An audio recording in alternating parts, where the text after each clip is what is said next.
Rebonjour à tous et bienvenue pour un petit point Wall Street et une session de questions-réponses.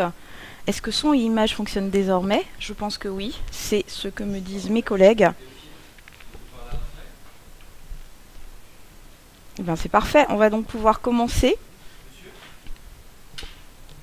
On va faire un petit point rapide donc sur les marchés avec, vous l'avez vu, de l'emballement sur les cours. Un euro qui est parvenu enfin à rebondir et à rejoindre donc la zone des 29,70 histoire de défier les vendeurs. Et puis une livre sterling qui a fait un beau sursaut en rejoignant donc la zone des 50-30 sur laquelle une consolidation pourrait se mettre en place en direction des 49,70. On va étudier tout ça en détail et ensuite je répondrai donc à toutes les questions éventuelles que vous avez, quelles qu'elles soient, de mon mieux. Alors avant de commencer, donc on revoit donc cet avertissement, on se rappelle donc du caractère risqué des activités de trading et du fait qu'ici nous discutons bien sûr donc stratégie d'investissement et non conseil en investissement. Donc ça c'était pour donc le petit point à ce sujet. On va passer donc directement au graphique. Alors, que s'est-il passé? Eh bien c'est beau. Donc on a un euro qui a réussi à rebondir depuis quoi? Depuis le seuil intermédiaire des 29,30. Il a même fait une sorte de petits excès petit excès baissier dans la zone des 29,70. 29,70 qui était le lieu de signal, donc première zone à challenger, à défier. Donc pour les vendeurs, c'est la première zone de vente. Et au-dessus, on va retrouver la zone des 30,30, 30,40. Est-ce que l'euro parviendra à rejoindre donc cette zone? C'est une possibilité. Et auquel cas, on aura donc potentiellement des rebonds qu'il faudra donc gérer. Et puis, sur reprise des 30,80, 30,70, je dis bien 30,80, 30,70, là, le rebond pourra être beaucoup plus puissant. Et l'objectif donc des 28,80 et 26,70 en extension sera tout simplement avorté. Donc à court terme, il est tout simplement trop tard. Pour moi, si vous voulez acheter sur l'eurodoll, il est trop tard. Il faut donc attendre idéalement donc la clôture, voir comment se fait un tout petit peu la clôture. Et en fonction donc de cette clôture, rebâtir donc possiblement des scénarios acheteurs. Donc si vous êtes acheteur à 29,30, vous pouvez couper à 29,70, c'est la première zone de résistance. Si vous êtes un peu plus ambitieux, vous visez un 30,30 qui manifestement peut être de nouveau testé, ce ne serait qu'un rebond. Donc il est trop tard pour acheter, il n'y a là que des possibilités de vente, donc la zone des 29,70, 80, et au-dessus on retrouve celle des 30,30. Moi j'ai clôturé donc le petit achat, bien que j'avais dit que je ne touchais pas à l'euro, j'ai clôturé l'achat parce que tout simplement l'objectif intraday est arrivé, la dynamique est baissière et donc les vendeurs peuvent ressortir du bois donc dans cette zone actuelle qui est actuellement travaillée, 29,75 à 9,80. Et j'attendrai donc la clôture pour voir éventuellement ce qui est possible de faire demain. Donc ça, ce qu'il en est de l'eurodoll. Maintenant la livre, elle aussi a fait un beau sursaut. Donc 49,30 c'était le support à payer ce jour. Elle a atteint deux objectifs, je dirais. Car au-dessus des 1,50, le seuil psychologique, on avait la zone des 50,30, 50,40. Maintenant que cette zone a été testée, on peut donc avoir des replis qui idéalement devraient être contenus dans un scénario idéal par les 49,70.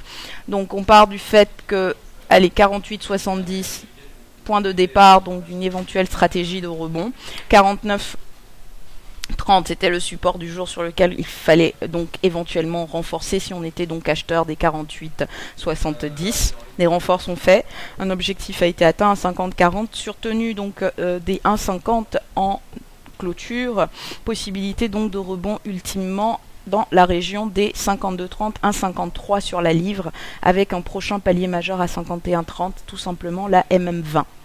Donc maintenant pour la livre, vous avez deux choix, 1,50 pour le seuil psychologique à payer et 49,70 en extension. 49,70 aura tout simplement ma préférence, partons du fait que c'est donc le dernier gros support duquel qu'on a cassé. et maintenant il fait, c'est la dernière résistance clé qu'en fait qui a été cassée. Elle fait désormais support, donc un repli donc sur 49,70 pourra donc s'acheter. Et il faudrait que cette zone des 49,70 soit tout simplement maintenue en clôture. Donc voilà donc pour la livre, l'AUD et le NZD. Donc on a un NZD qui a cassé 82, sans pour autant que ça soit une véritable cassure, parce que idéalement la cassure devait mener au 82,30. Les vendeurs sont encore présents, donc maintien si vous voulez des forces en place avec donc 81,70, on peut aisément revenir là-dessus. Les acheteurs se présenteront, à vous de voir, et 82 à court terme comme éventuel support. Au-dessus donc des 82, les 82,30, 82,70 en extension. Sur l'AUD, il a cassé donc plus ou moins 0,37. Ça reste un tout petit peu mou, je reste un peu prudente. Il peut donc revenir à 1,0330, peut-être dans la nuit. Est-ce qu'on pourra aussi... Donc les 1,037 sont maintenus en cours de clôture. On anticipera donc un potentiel maintien donc du rebond en direction des 1,043, seuil intermédiaire donc avant donc les 1,048 qui est la prochaine grosse zone de résistance et potentiellement donc de vente sur l'OSI. Alors ça c'est ce qu'il en est donc de toutes les paires du Forex qu'on suit habituellement. Je parlais tout à l'heure sur Twitter de l'USD-CHF et du fait que le rebond de l'eurodoll, enfin rien n'est joué en fait sur l'euro. Car je vois un USD-CHF qui repasse dans le rouge, qui a fait en fait une fausse cassure, potentiellement une fausse cassure de ses derniers plus hauts. Donc attention, rien n'est joué vraiment quant au sort de l'eurodoll. Et sait-on jamais, demain donc vendredi, fin du sommet européen. Si on a des annonces positives qui plaisent au marché, n'est pas dit en fait que l'euro donc aille à 26,70. Il pourra donc rebondir avec donc la zone des 30, 80, 30, 70 en seuil majeur qui, si cassé, ouvre la voie donc à un rebond beaucoup plus puissant. Les indices, et ben en fait donc on a les indices américains qui sont bien montés et puis les indices européens ont plutôt consolidé, stagné. Sur le SP500, la zone des 1555-57 même désormais, donc seuil psychologique à 1555, c'est là qu'on l'attendait. Mais donc à 1550, dès 1557, considérer donc l'opportunité d'intervenir avec un stop relativement serré sous le seuil psychologique des 1555. Donc rien d'autre à dire sur les indices, américains qui ont cassé leur plus haut, continuent d'en faire de nouveau. On évolue par palier psychologique désormais donc sur le dos. 14 500, c'est le premier support donc à mettre à profit qui devait être entré en confluence avec 1557 sur SP. En dessous les 14 470 et la zone des 1550-1548 donc du SP. Les indices européens, le CAC. Alors CAC et DAX. Alors idéalement un repli donc sur 3840 et 8000 c'est potentiellement ce qu'on attend. Sauf qu'on n'y revient pas. Est-ce qu'on va y revenir? On va pas y revenir avant l'heure du crime. J'attends donc, je continue d'attendre donc ces seuils. Si on ne revient pas donc sur les 8000 sur le DAX, vous voyez cette zone donc à 8020, c'est la zone sur laquelle il faut intervenir. 8020, 8025. Si les indices US maintiennent donc les supports 1557, 14 500 donc sur le dos, considérez donc sur DAX et CAC donc l'option d'intervenir de façon agressive dès les 8020 et les 3850. Autrement, on attendra donc la zone 3840 et 8000 en extension, le seuil psychologique pour tenter des achats et puis jouer donc le scénario des 3930 par exemple sur le CAC ou encore des 8100 sur le DAX avec 8080 en potentiel d'ailleurs seuil sur lequel on pourrait déjà coincer 8080. Donc ça c'était pour CAC et DAX. FTSE, il a très peu consolidé, il est encore sous résistance. Cela dépendra des US. Est-ce que le repli qui est en train de se faire sur ces supports, si ces supports venaient à tenir, on va anticiper donc une cassure donc des 6512 et puis possiblement prochaine target, la zone des 6540. Le MIB, il a bien rebondi. Les 16 000 donc deviennent désormais le premier support d'intervention en dessous duquel on retrouve 15 890. 16 130 donc zone de résistance au-dessus de laquelle on a les 225 et les 330 en extension. Les deux pétroles. Donc bon, le Brent s'est repris. Donc depuis test des 107,80. Néanmoins, on garde en tête que tant que la zone 109,30, 109,70 n'est pas reprise, cela reste donc baissier, et encore plus baissier que ça ne l'est sur le WTI. Donc 108,80 et 108,30 sont les supports sur lesquels on reviendra. 92,30 envisagé sur le WTI, ce qui me fait envisager donc non pas 108,80 sur le Brent, mais 108,30 en seuil de repli, qui doit absolument tenir après test, donc plus ou moins de la zone des 107,80. Le WTI coince toujours sur 92,80. Je ne sais pas en fait des deux, lequel est en avance, lequel est en retard, vraiment si vous voulez, dans une optique un peu plus grande, dans une vision de moyen terme, lequel est en avance, lequel est en retard. Et pour le moment, je n'en ai aucune idée. Je les trade de façon séparée et donc on est potentiellement donc acheteur sur WTI qui est le plus fort et puis vendeur sur le Brent tout simplement parce qu'il sous-performe. Donc tant que 109,30, 109,70 n'est pas repris, c'est la même 200 en daily. Sur le Brent, la baisse pourra se poursuivre en direction des 105 qui constitue le prochain palier majeur. Donc ça c'était les derniers points donc sur les deux pétroles. Ensuite on va passer donc aux métaux précieux que sont or et argent. Donc vous avez vu donc ce matin donc on me disait 1585 cassé, je disais 1585 pas encore cassé parce que 28,80 pas cassé sur l'argent. Donc finalement la cassure des 28,80 a eu lieu, ce qui a donné droit à une cassure des 1585. On est allé chercher quoi? 1576. Donc statu quo sur or et argent, toujours dans l'attente d'un décalage, sauf que il faut que ces deux actifs donnent des signaux de concert. 28,80 repris, donc il fait techniquement support sur le silver et qui est l'équivalent des 1585 du gold. 1585 et on a une résistance à 1588. Donc en intraday, on est potentiellement vendeur sous 1588 et on est potentiellement acheteur donc des 1576 et des 1585 de façon agressive. C'est un range de 3 dollars entre la résistance et le support à court terme comme ça sur le gold. J'ai pas envie de réfléchir sur une éventuelle sortie. J'attends donc des confirmations en journalier avec l'acquisition notamment sur le silver des 29,30.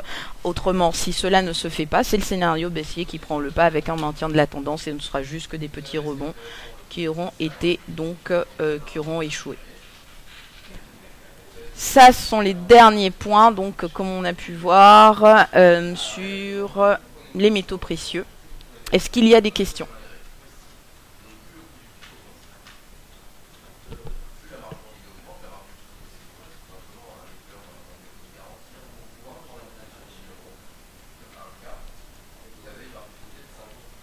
Est-ce qu'il y a des questions par rapport à un retour sur un éventuel seuil, une éventuelle stratégie, voilà, un sentiment particulier? N'hésitez pas, donc c'est maintenant. C'est très beau ce qui s'est passé. L'eurodoll, pour moi, ça reste, c'est juste un petit rebond. Hein. Donc, comme je disais aux acheteurs, faut pas s'emballer non plus. 29,70, on a énormément de résistance au-dessus de nos têtes. Donc, 29,70, c'est là que les vendeurs interviennent. Pour GBP USD, ça peut baisser. Alors voilà ce qui est compliqué maintenant quand on est quand on regarde la livre. Oui, ça peut baisser tout simplement parce qu'on a atteint une zone de résistance, que la dynamique est baissière. Sauf que maintenant la paire va potentiellement rebondir. Et quand on rebondit, c'est difficile en fait de savoir sur quelle zone en fait est-ce que la baisse va reprendre ses droits. Parce qu'on est entièrement d'accord sur le fait que 1, la dynamique elle est baissière, 2, on a un CCI qui n'est pas en faveur des achats, donc là c'est juste un rebond. Donc ce sont techniquement des rebonds qui doivent être vendus. La question est de savoir, c'est sur quel seuil est-ce que ça reprendra, est-ce que la baisse reprendra ses droits. Donc sur acquisition, donc déjà des 1,50 en cours de clôture, attention, on se dit que, et même passage au-dessus des 50, 30, 50, 80, si on casse cet oblique, on se dira que potentiellement on peut rebondir avec deux gros seuils, 51, 30. Donc autrement dit, chaque fois qu'on arrive sur des gros seuils, on tente des ventes. avec un timing qui doit être bien sûr très bien étudié, très bien calculé.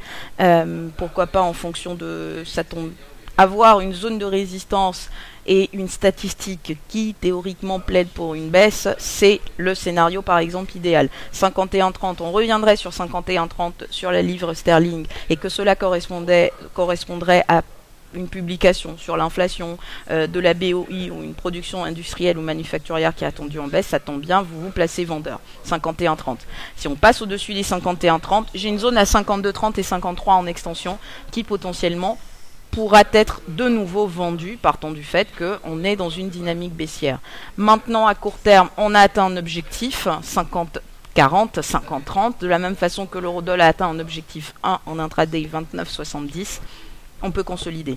Et si on doit consolider, si on doit se replier, il y a deux zones sur la livre, 1,50 seuil psychologique, elle est relativement forte, donc n'est pas dit qu'on passe sous 59, sous 1,50, mais j'ai quand même un 49,70 qui aura ma préférence pour une question de propreté.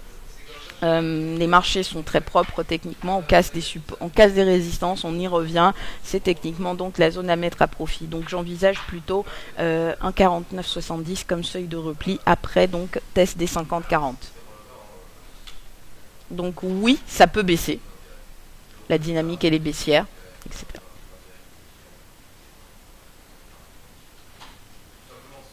Vu la divergence haussière en RSI en H1, d'où un retour à 29,70. Je pense que la tendance en journalier baissière devrait reprendre maintenant. Short 29,70, penses-tu que cela puisse aller plus haut? Bah oui, c'est une possibilité, ça peut aller plus haut, mais ce ne serait qu'un rebond, tout simplement. Dites-vous que tant qu'on ne passe pas la zone, en fait, pour moi c'est 30,80, 30,70. Tant que cette zone n'est pas cassée, le scénario des 32,50, il a du plomb dans l'aile.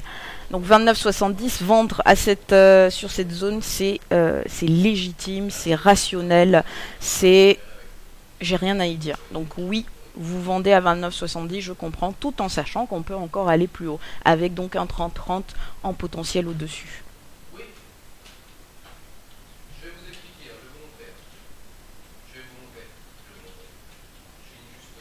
Un petit avis sur euro-yen. Alors, il se trouve que l'euro-yen est relativement neutre. Bien qu'on ait eu un euro-doll, en fait, qui est baissé, qui est cassé ses supports, j'ai un euro-yen qui est relativement neutre. Cela s'explique aussi par un USD-yen qui est lui aussi tout aussi neutre. J'ai un support à 123,40, une résistance à 125,90. C'est un tout petit peu le champ de bataille. Donc on peut payer 123,40, c'est le seuil d'une oblique, on n'est pas loin de MM20. C'est une dynamique qui est haussière en journalier. Vendre 125,90 parce que c'est une résistance. Point.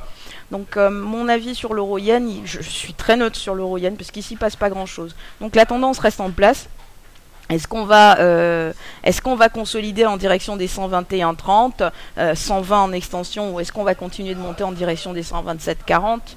Aucune idée. En attendant, je constate qu'on est neutre entre la zone des 125,90 et puis tout simplement les derniers plus bas. Et je sais quand bien même on reviendra à 123,40, 122,90, qu'on trouverait support sur cette zone. Donc voilà ce qu'il en est donc de l'euro-yen, très neutre. Le marteau de la livre n'était pas-il annonciateur d'un rebond? Oui, sauf qu'en fait, idéalement, ce marteau devait être vert en fait. Bon, il était rouge, c'était pas la configuration idéale, mais j'avais averti déjà sur Twitter, j'ai dit attention, il se passe quelque chose, parce que la livre a commencé à beaucoup stabiliser, le FTSE a commencé à faire des excès baissiers, à consolider beaucoup plus fortement que CAC et DAX. C'était des petites alertes qui laissaient supposer donc un rebond, mais ça reste baissier bien sûr. Donc on va pas non plus s'emballer parce qu'on a repris un peu plus de 100 points, ça reste baissier.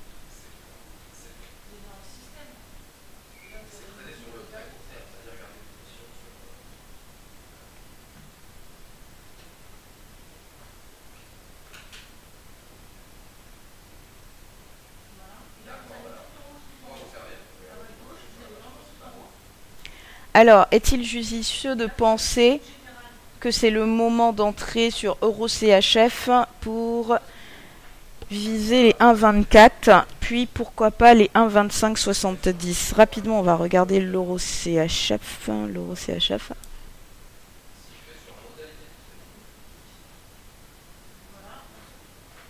Où ai-je mis l'EuroCHF?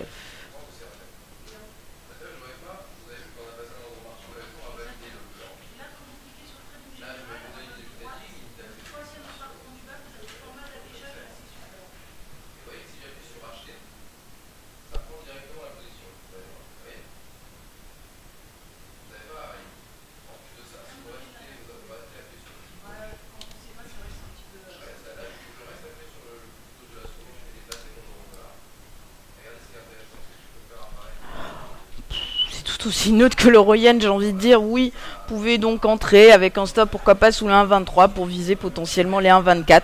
C'est assez indécis à l'image des nombreux doji, des mèches hautes et des mèches basses que fait cette paire. C'est une paire que j'aime pas particulièrement.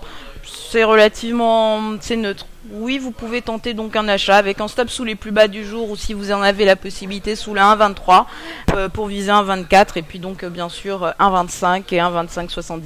Maintenant en question de timing, étant donné le caractère extrêmement complexe voire vicieux de l'euro-doll, c'est une paire que je mettrai un tout petit peu de côté. Tout peut arriver, comme c'est le cas donc sur l'euro-doll. L'euro yen étant neutre, l'euro CHF pour moi aussi c'est très neutre, donc 1,23 en support, donc possibilité d'achat oui à 1,23,40, un stop sous les plus bas pour viser potentiellement 1,24. J'aime pas ce type de paire qui mèche en haut, en bas, on n'en sait rien, c'est neutre.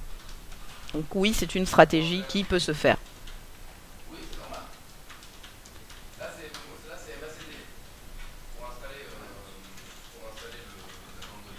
Nouveau sur FXM, j'ai acheté GBP USD 49,28, 49,30, j'ai fermé 49,51, 31 pips sur une petite position, l'euro me fait peur, bravo. Merci, mais puis...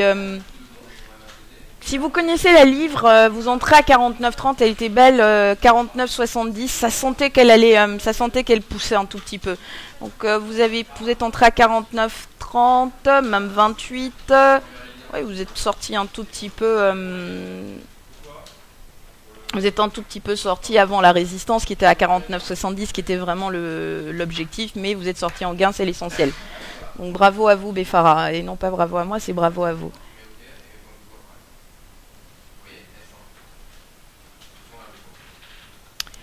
J'ai hedgé ma position à plus 50 pips en attendant la suite pour contrôler la baisse ou la poursuite du rebond, sinon je solde.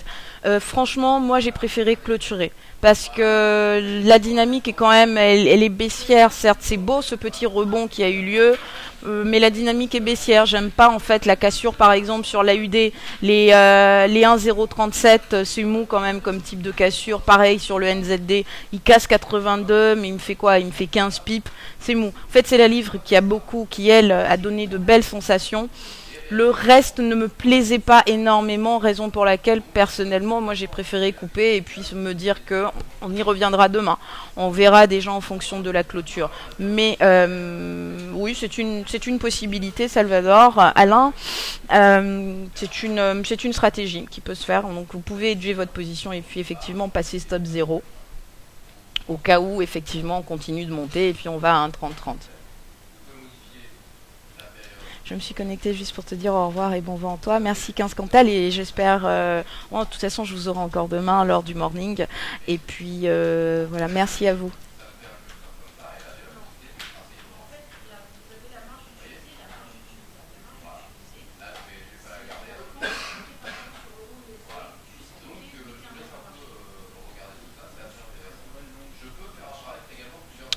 Les seuils en général semblent être essentiels dans votre modalité trading. Comment les établissez-vous au cours de vos analyses? Selon quel timing? La fréquence des estimations, leur hiérarchie, leur durée de volatilité, leur durée de validité. Un support ou une résistance, un seuil, il est toujours valable dans le temps. Donc il n'y a pas de durée de validité, ça c'est la première chose sur laquelle donc je vais revenir. Il n'y a pas une durée de validité. Le concept de base, donc d'ailleurs quand on fait de l'analyse technique, quand on fait de l'analyse graphique, c'est qu'on réfléchit toujours en fonction des historiques que nous avons. Donc un seuil, il a toujours une validité. Les 29,30 de l'euro-doll, quand bien même on était à 1,35, quand on revient à 29,30, le marché s'en rappelle, il y a toujours une réaction. Donc il n'y a pas de durée de validité réelle donc d'un seuil. Il reste toujours valide dans le temps.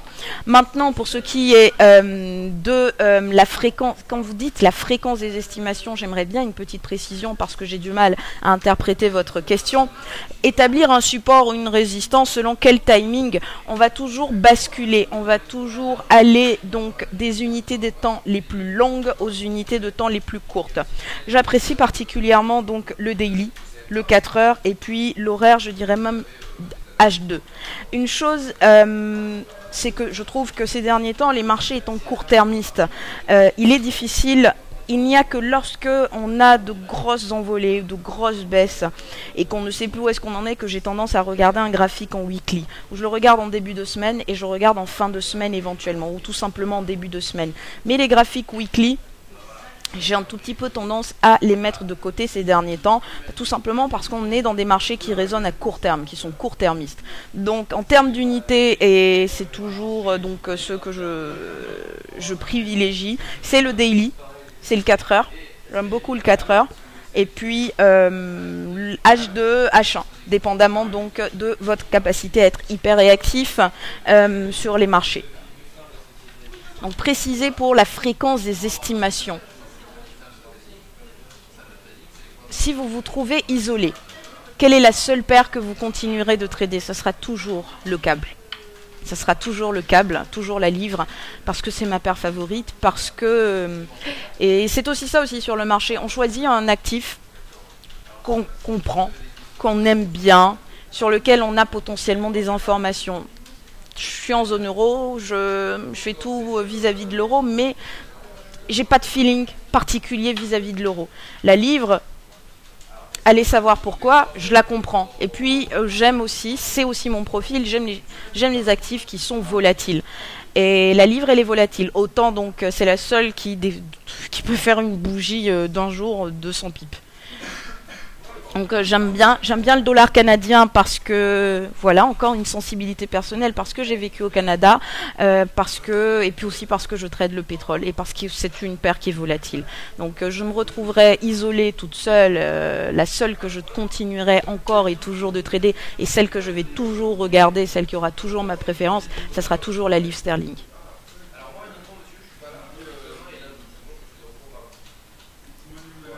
Bonjour Nadia, merci de tous ces partages depuis des mois, j'ai beaucoup appris, bonne chance pour votre futur. Je vous remercie beaucoup Sylvain du Québec, et je n'exclus pas de venir vous faire un petit coucou, un de ces quatre au Québec, dont une région dans laquelle j'ai beaucoup apprécié la vie. J'y ai fait 5 ans, j'ai beaucoup apprécié.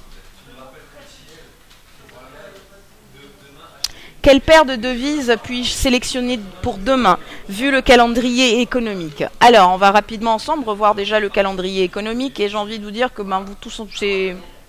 Pourquoi est-ce que vous souhaitez...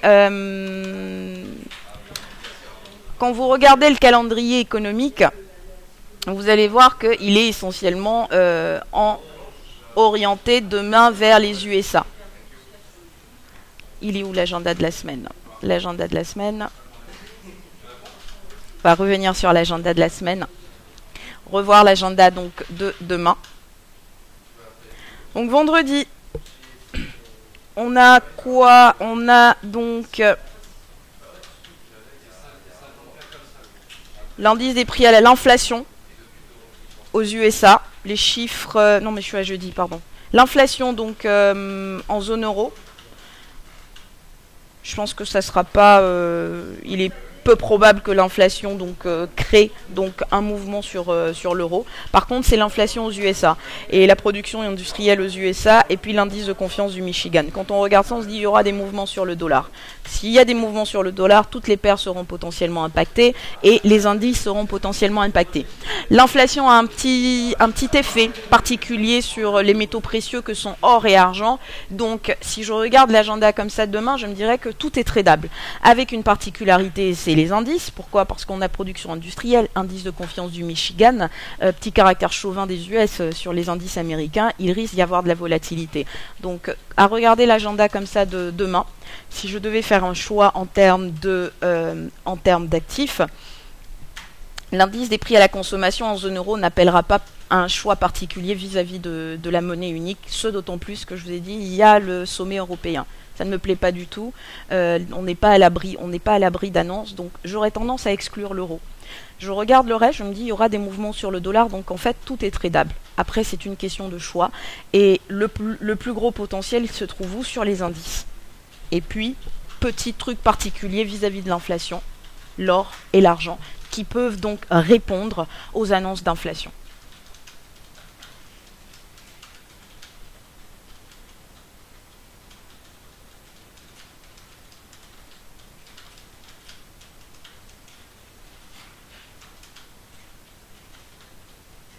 Faut-il les revoir donc tous les jours? Revoir des seuils tous les jours, non, vous les avez en tête. Vous les avez tracés sur votre graphique. Si je regarde donc sur l'euro, quand bien même on n'est pas, il n'y a pas de question de revoir les seuils tous les jours. On fait que rappeler les mêmes seuils chaque fois. Donc ne dites pas que tous les jours vous n'avez pas à les revoir. Les 1,30-30, on en parle depuis potentiellement le 26 février. Donc, on était en dessous, à un moment on était au-dessus. Ils restent valides, donc pas besoin de les revoir. Ils restent tracés et je les garde en mémoire. Et franchement, quand vous tradez, et si vous êtes un trader intraday, je dis même pas, vous êtes là tous les jours devant vos graphiques, c'est pas compliqué à retenir. Ne dites pas que vous allez oublier qu'à 1,30-30 ou à 1,30-80, on avait une zone de résistance. Il s'est passé quelque chose dessus au cours des 2 derniers jours, on les a toujours en tête. Parce qu'on suit les marchés au fur et à mesure. Donc, nul besoin de les revoir. On les a tout simplement en tête. Et actuellement, c'est très simple. 70-80, ce sont en général des gros seuils en daily. Et puis, on s'arrête chaque fois sur des seuils intermédiaires 29-30. 29-30, 29-40, 28-30, 28-40.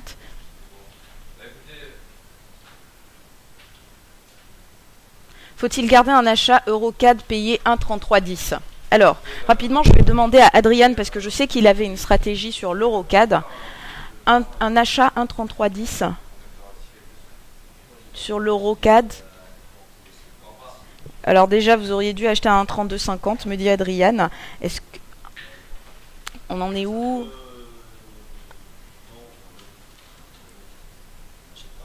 Non. Alors non, me répond Adrian, parce que déjà vous êtes intervenu donc beaucoup trop haut par rapport au seuil acheteur qui était à 1,3250. Maintenant, je ne sais pas, est-ce que vous êtes en gain, combien est-ce que vous gagnez? Le choix, c'est un choix qui vous incombe quant au fait de garder ou possiblement donc de prendre vos gains. Donc déjà, mauvais timing en termes d'intervention, vous êtes entré un peu trop haut, beaucoup trop haut, en retard. Donc la zone à privilégier, c'était 32,50. Donc quand on entre un peu plus haut que tel que préconisé par rapport au seuil, pensez à potentiellement concrétiser des gains au cas où donc il y a de la volatilité.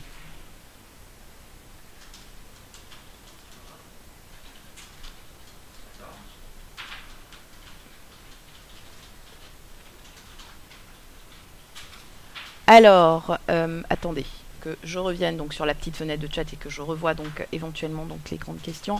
Donc déjà, je vois beaucoup de commentaires, donc il y en a qui ne peuvent pas écouter, qui partent et qui souhaitent donc juste dire au revoir. À ceux-là, je leur dis au revoir. Je vous remercie beaucoup tous pour tous ceux qui sont partis, qui ont fait des petits messages ici et là. 15 Cantal, Bruno, Gordon, Jean-Noël. Catherine, déjà merci donc d'être présent, de vous être connecté, d'être là. À vous, je vous dis tous merci de votre présence, de votre assiduité. Sachez que en fait c'est une aventure qui aurait été belle. On aura beaucoup appris, tous on aura beaucoup partagé, ça aurait été plein d'émotions. Et c'est une aventure qui n'aurait pas été possible sans vous. Donc merci à vous.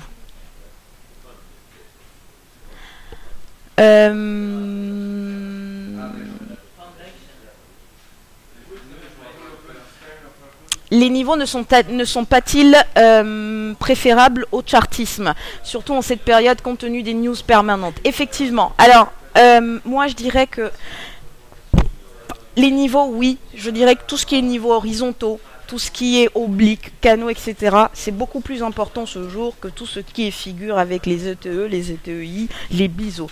Je ne sais pas combien de fois est-ce que on a vu des biseaux ascendants qui ont été cassés par le haut, des biseaux descendants qui ont été cassés par le bas, etc. Donc oui, actuellement, les marchés étant indécis, ne sachant pas, parce qu'en fait, on a un véritable... question que je me pose, c'est tout simplement, est-ce qu'on n'est pas en train d'assister à un nouveau type de marché, un nouveau monde économique carrément. Et je vous ferai un petit point, donc les dernières réflexions qui sera publiée demain, donc juste avant que je parte, et puis que vous pourrez lire au cours du week-end sur le site, avec ce que je pense donc du marché, mes dernières réflexions juste avant de partir. Et la question pour moi, je me demande si on n'est pas en train d'entrer dans un peut-être dans un nouveau monde économique, dans un nouveau monde en termes de marché financier, ce qui fait que on va peut-être devoir s'adapter. C'est pas qu'on va devoir s'adapter, il faut déjà s'adapter à tout changement. Et de toute façon, c'est c'est l'une des plus grandes qualités de l'être humain. Pour moi, elle a sa capacité d'adaptation. Donc, il va peut-être falloir s'adapter, changer ses repères. Très très important, en ce sens que on a un changement, on est perdu, on n'a plus les mêmes repères, et peut-être que ces repères que nous avions en fait et qu'on essaie à tout prix d'appliquer au marché actuel, peut-être qu'ils ne seront plus valides tout simplement. Et on est en train de dessiner peut-être un nouveau monde avec de nouveaux équilibres. Donc par rapport à ça, effectivement, moi j'ai plutôt tendance maintenant à raisonner uniquement en termes de niveau, de support, de niveaux horizontaux, obliques, et puis le sentiment de marché, tout simplement. Le sentiment de marché.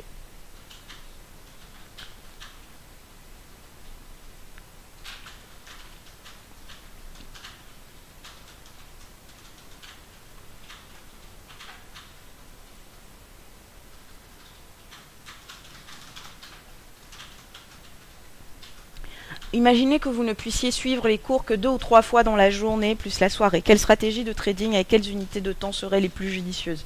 1. Je fonctionnerais en horaire, H2, maxi. Alors, attendez, imaginez, 2 ou 3 fois dans la journée, je resterai uniquement en intraday, en horaire, en H2. Je vois un support, je le paye, je sors à la résistance, comme on aurait fait là tout à l'heure, je paye 29,30, je sors à 29,70 sur l'euro. Je paye 49,70, je sors à 1,50, voire 1,50,40 si j'ai la possibilité, et c'est tout. Je ne ferai rien d'autre, et je naviguerai uniquement en horaire. Mon style de trading, c'est bien entendu le swing, c'est le swing.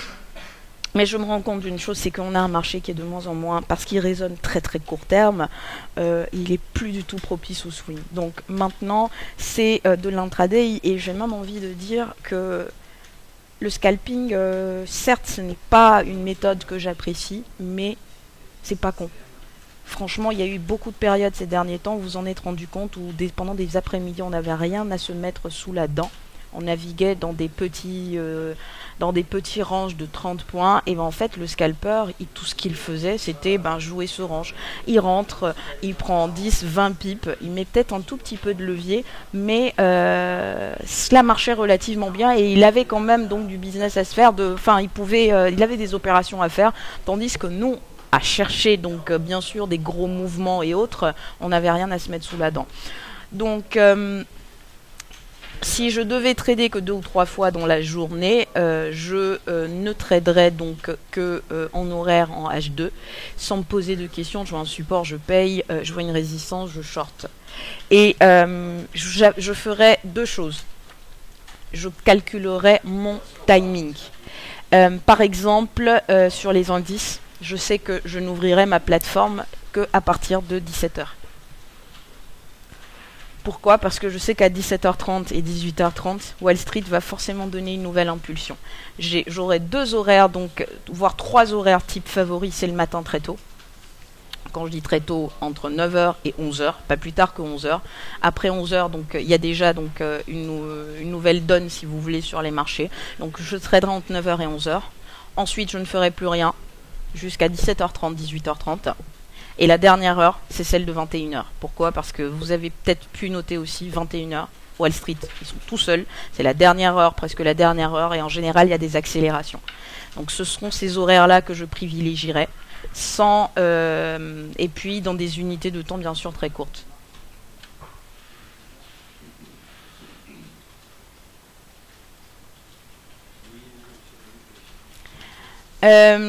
Qui va faire le calendrier économique qui était très bien fait. Alors pendant un certain temps, donc moi je vais continuer en fait le temps que l'équipe s'ajuste.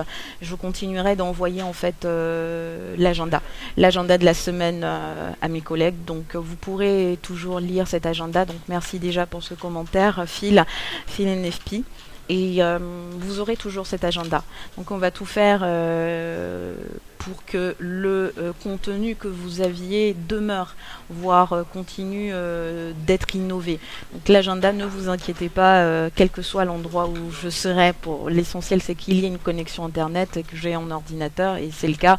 Donc je continuerai de rédiger donc l'agenda économique jusqu'à ce que quelqu'un puisse en prendre le relais. De toute façon, vous aurez vu que l'agenda économique ces derniers temps, je me demande même à quoi il sert, parce que quand je vois les réactions, quand les cours vis-à-vis donc de vis-à-vis des statistiques, je me demande si ça servait à grand chose. Mais bien sûr, vous savez que c'est toujours important de référencer les fondamentaux. Et puis, sait-on jamais, il y a peut-être un moment où les fondamentaux reviendront au goût du jour.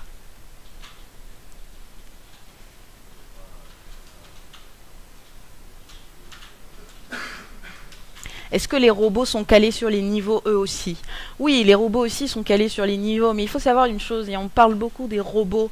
Dites-vous une chose, ce ne sont pas les robots qui font les gros mouvements. Les robots, en général, ils travaillent dans des ranges très très étroits. Vous voyez, par exemple, vous voyez cette petite zone sur le CAC pendant plusieurs jours, 3840, 3825. Voilà des types de... Voilà des types de configurations qui plaisent aux robots. Ce ne sont jamais les robots qui créent de gros mouvements. C'est dans des petits ranges en fait qu'ils naviguent.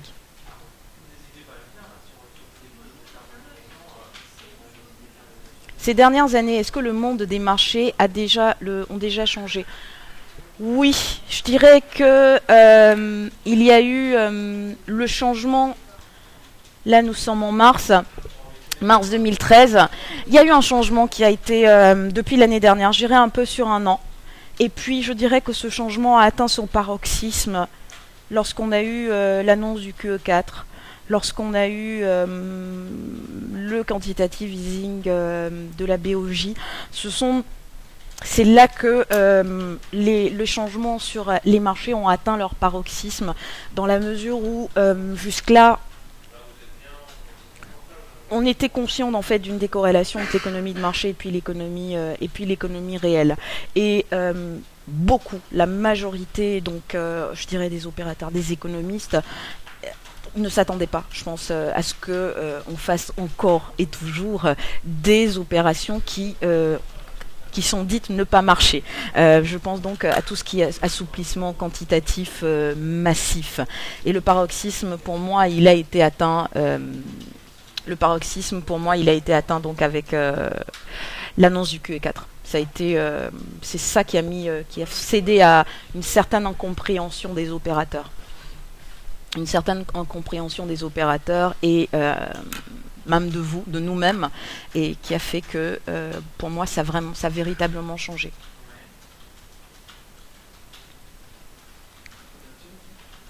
Comment modifier son fonctionnement de baissier à factualité?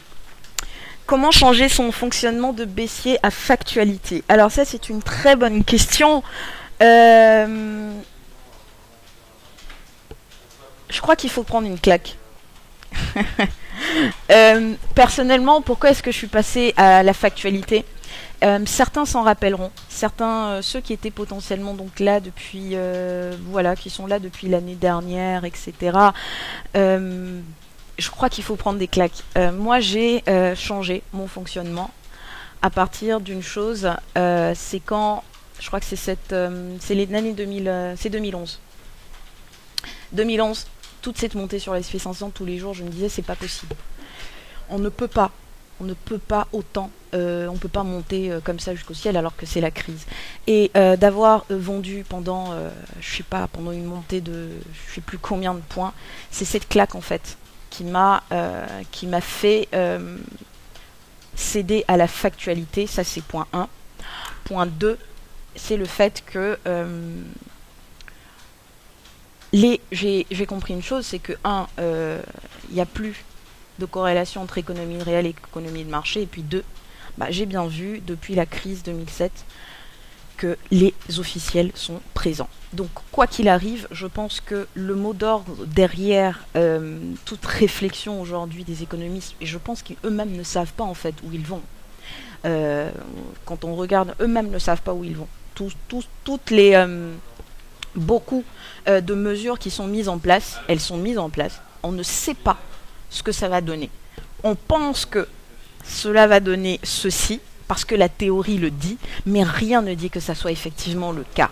Et donc, pour moi, le raisonnement derrière, en fait, qu'ont les officiels, qu'ont les économistes, qu'ont les grands du monde aujourd'hui, c'est quoi qu'il arrive, il ne faut pas faire couler le bateau. On a eu une énorme alerte en 2007. On a failli donc lyncher les banquiers, lyncher tous ceux qui sont dits responsables de cette situation. Ils sont prêts à éviter à tout prix, je pense, que cela arrive une deuxième fois, parce que si ça arrive une seconde fois, là on va parler vérité, ça sera une catastrophe. Donc c'est de là que je tire le raisonnement factuel, et puis je me dis que dans tous les cas, l'économie ne va pas, permettez-moi le terme parce que je suis un peu fatiguée, se boiter magistralement. Parce que les officiels sont derrière. Les enjeux derrière sont si importants que, quoi qu'il arrive, ils seront derrière. Donc c'est cette combinaison donc, entre une claque à shorter dans une montée et ça continue de monter. Je me dis, mais c'est pas possible. C'est la crise. On est en manque de croissance, on fait des politiques d'austérité. Il est hors de... Je comprends pas qu'on continue de monter. Donc après avoir pris des claques à shorter dans une montée et à me rendre compte que dans tous les cas, le raisonnement derrière des économies, c'est qu'il ne faut pas que l'économie tombe, eh bien écoutez, je reste factuel. C'est ça. Et aussi me rendre compte, et pour moi c'est vraiment important, c'est que il n'y a plus de corrélation entre l'économie réelle et puis l'économie de marché. C'est vrai que théoriquement, cela devrait, on me dit, mais comment ça se fait que on a un CAC à 3800 alors que le Dow il a cassé ses plus hauts historiques. Bah, ça correspond plus à rien. Et quand on est devant ces graphiques, posez-vous la question, en fait, qu'on aille en haut ou en bas. Vous êtes là pour spéculer et puis faire de l'argent, améliorer votre quotidien. Donc à la limite, à partir du moment où que ça monte ou que ça baisse, vous faites de l'argent, l'essentiel c'est d'être dans le bon train. Donc si je dois réfléchir en tant qu'investisseur, c'est tout. Tout ce qui m'intéresse, c'est mon rendement. Et le rendement, je l'ai que ça monte ou que ça baisse. Point. Après, maintenant, réfléchir sur mon quotidien et puis me dire que oui, j'ai, je sais pas moi, les charges augmentent, j'ai un salaire qui baisse, etc. C'est pas mon... Ça, c'est autre chose. Mais quand on est devant ces graphiques, on est là pour spéculer, pour faire de l'argent. C'est le but du marché. On a cette opportunité, il nous l'offre, donc il faut en profiter. Et ne pas se poser de questions, j'ai envie de dire, où est-ce qu'on va? Non. Peu importe l'endroit où on va, qu'on continue de monter ou qu'on baisse, le raisonnement quand je suis devant mes graphiques, je ne le fais pas par rapport à mon quotidien. Je le fais par rapport à un éventuel rendement que je recherche ici. Donc c'est ça.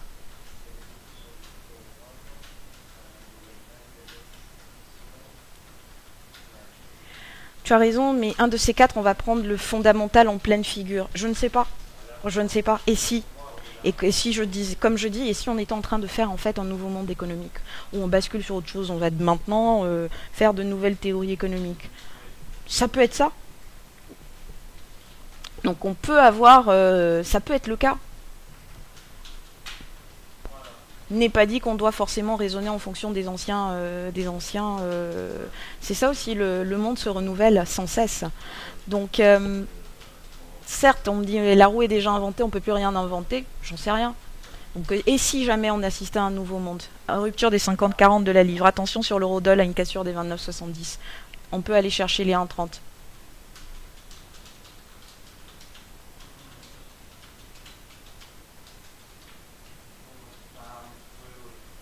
Avez-vous dit qu'un important potentiel de rebond se présente sur Eurodoll? Malgré cela, le mouvement ne semble pas encore pour demain. Ah non.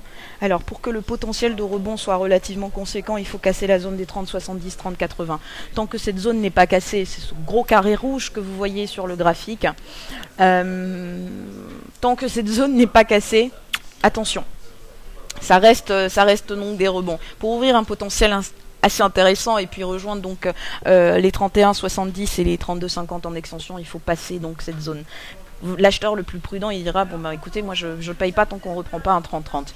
Et puis celui qui est encore plus cardiaque, il dira, moi je paye pas tant qu'on passe pas 30-70, 30-80. Effectivement. Voilà. Donc potentiel de rebond aujourd'hui, s'il a été atteint, c'est 29,70. Par contre, et là c'est rapidement pour revenir un tout petit peu en termes d'analyse croisée, regardez une chose, c'est que j'ai une livre qui casse 50-40 et je vous ai dit tout de suite, je me dis attention sur l'eurodoll, il est possible qu'on passe donc la zone des 29,70. Le concept de l'analyse croisée, quel est-il? Il part en fait d'un, je passe du coq à l'âne, vous allez m'excuser. Donc, je disais donc, le concept de l'analyse croisée en fait part d'un concept qui dit que les marchés en fait sont interreliés. Et donc en fait on va anticiper un mouvement à partir du comportement, déjà partons du fait que tout se fait en fonction du dollar. Donc, pour que vous sachiez, le dollar c'est à peu près un peu plus de 60% des réserves des banques centrales et c'est un peu plus de 45-50% des échanges de devises. Donc le concept dit que pour moi, si je peux prédire le mouvement du dollar, je peux anticiper donc tous les autres mouvements et notamment via les indices. Et quand je regarde donc tous les actifs, il y en a toujours donc qui sont un tout petit peu précurseurs, donc qui vont me donner des signaux avant les autres, parce qu'ils sont un peu plus forts, parce qu'ils sont un peu plus forts, tout simplement. Donc ils vont donner des signaux avant un tout petit peu les autres et qui vont me permettre d'intervenir avec un timing relativement clé sur d'autres. Et c'est particulièrement intéressant pour ceux peut-être qui font du scalping. Donc là, je regarde la livre, elle monte, elle va à 50-40, je me dis, tiens, attention, 29,70, on va potentiellement le casser. À court terme, c'est encore plus net, et surtout si vous faites du scalping, la cassure là, des 6512 sur le FTSE, me laisse penser que le DAX, si j'étais sur DAX, j'ai la cassure des 6512 sur le FTSE, vous allez voir qu'elle s'est faite bien avant. Vous zoomez à très court terme en 5 minutes, en 1 minute, vous allez voir qu'elle s'est faite bien avant la réaction par exemple ici sur le DAX. Auquel cas je paye le DAX ou encore je paye le CAC sur la zone des 3860. C'est un peu ça le concept de l'analyse croisée. Donc on regarde tous les actifs un tout petit peu en même temps. Le matin, je sais qu'il y en a qui va surperformer, il y en a un qui est en avance sur l'autre. À partir du moment où j'ai réussi à classer en termes d'actifs le plus rapide, du plus rapide au plus lent, ou du plus lent au plus rapide, ben, je vais zoomer comme ça entre mes actifs et puis chercher. Donc j'ai déterminé que par exemple celui-ci c'était le plus rapide. Par exemple sur l'argent, sur les or et argent, le plus rapide à la hausse aujourd'hui, donc celui qui surperforme, c'est l'or.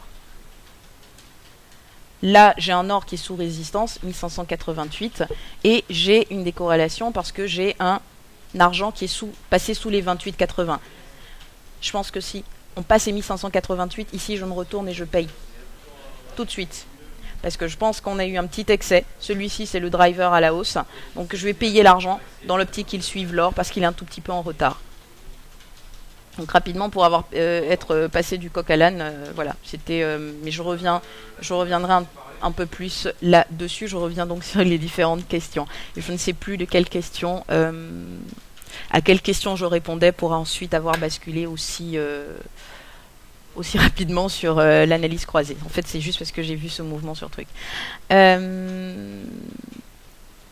Sincèrement, si vous passez par Saint-Barth, je vous accueille. Je vous remercie beaucoup, Costa Caraïbes.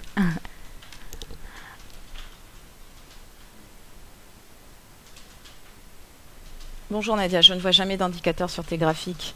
Non, parce que je n'utilise pas les graphiques.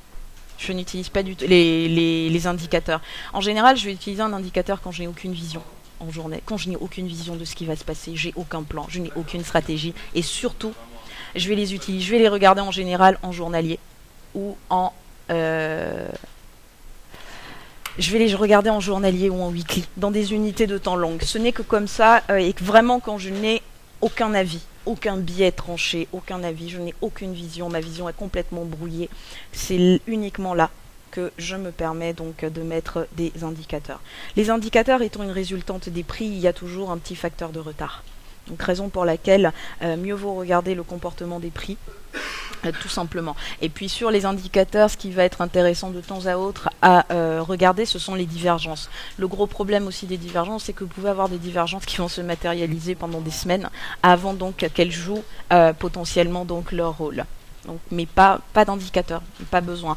Il faut voir aussi que c'est aussi ma façon de fonctionner, c'est que en fonctionnant en analyse croisée, en ayant donc un récap des seuils un tout petit peu partout, sur tous les actifs, vous voyez comment j'interviens, c'est uniquement par le concept d'analyse croisée. La livre est pas ces 50-40, j'ai attention. Ne serait-ce qu'à court terme, 29,70, je pense qu'ils vont être cassés sur l'eurodoll. L'argent et l'or, je les regarde, je sais que l'or c'est le plus haussier. J'ai pris connaissance, j'ai tous mes niveaux qui sont déjà tracés. Je n'oublie pas l'horaire, il est 17h, on n'arrive pas loin de l'heure du crime. En 1585 c'est testé, je vois un or qui casse 1588 un peu avant, je me retourne sur l'argent, je le paye. Point. Une fois que mes niveaux, mes supports, mes résistances obliques, horizontaux ont été placés en termes de force, j'attribue donc chaque fois, selon que c'est un niveau un peu plus fort, un niveau un peu plus faible, je lui donne un certain poids en traçant mes supports. J'ai plus besoin d'indicateurs pour me guider.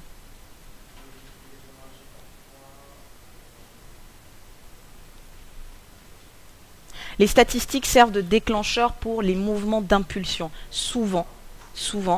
Quoique c'est souvent, c'est rarement le cas vu qu'on a vu que les statistiques n'ont plus un gros impact. Enfin non, c'est pas qu'elles n'ont plus un gros impact parce que non, ce ne serait pas légitime que je dise qu'elles n'ont plus de gros impacts. Elles ont encore un impact. Et effectivement, ça sert d'impulsion. C'est juste que ça ne répond plus comme, en fait, on avait l'habitude de le voir. Mais les statistiques, effectivement, servent de déclencheur, effectivement, pour les petits mouvements d'impulsion. Et ces derniers temps, force est de constater que les indices, en fait, ils se posent sur support juste avant la statistique. Toutes les dernières statistiques QS que nous avons eues, donc ils étaient déjà sur support, la réaction s'est faite de façon immédiate. Donc de ça, je tiens un enseignement, c'est que quand on est sur les indices et pour les statistiques américaines, en fait, il faut être en position avant la stat, parce qu'après, il n'y a plus possibilité donc de payer. C'est ce que j'ai constaté donc des dernières publications donc de statistiques.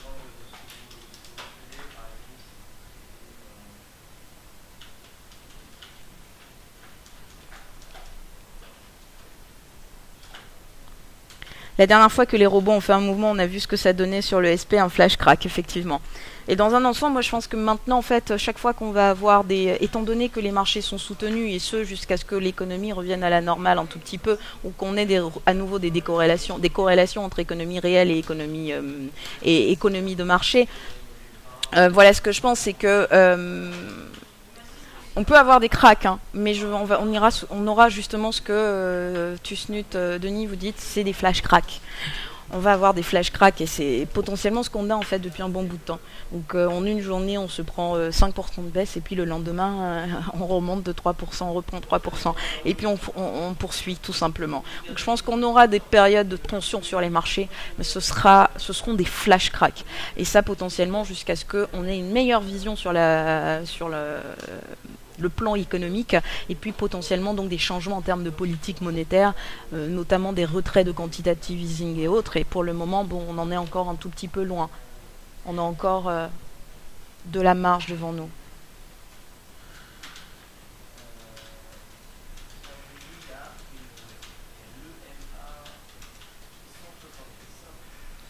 On voit que GBP vient de dépasser 1,5030. Quand pensez-vous qu'on pourra considérer qu'il y a un retournement de la tendance? La livre, on parlera de retournement de la tendance quand elle aura déjà regagné la zone des 1,52.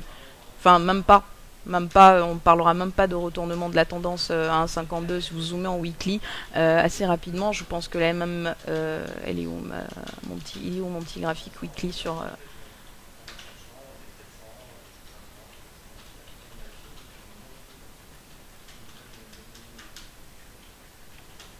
du câble.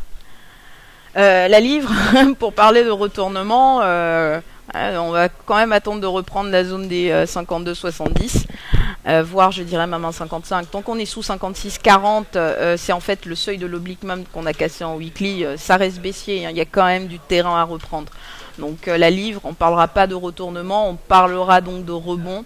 En journalier, on va parler d'une neutralisation de la tendance baissière si on arrive à reprendre la zone des 51,70, 51,30. On parlera donc d'une neutralisation, si vous voulez, de la tendance baissière en journalier, quand on reprenne cette zone. Regardez la MM20, la MM200, elle est à 58,30. Donc déjà, il y a quand même beaucoup de chemin à reprendre avant éventuellement qu'on parle de retournement. Donc c'est pas un retournement, c'est vraiment juste un rebond. Et c'est ça qui est difficile quand on n'a pas joué un scénario vendeur. Et le plus difficile, c'est de maintenant savoir quand est-ce que la baisse va reprendre ses droits.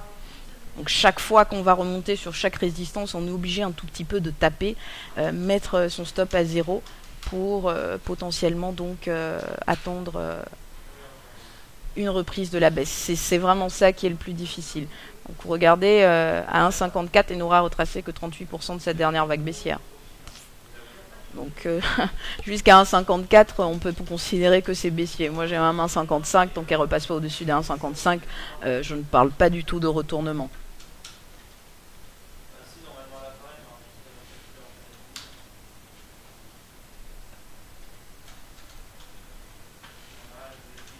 Après avoir observé vos prises de position, j'ai remarqué que le stop était très souvent placé à 20 pips environ. Pourquoi 20 pips est un décalage standard qui invalide le trade ou c'est juste lié à un money management?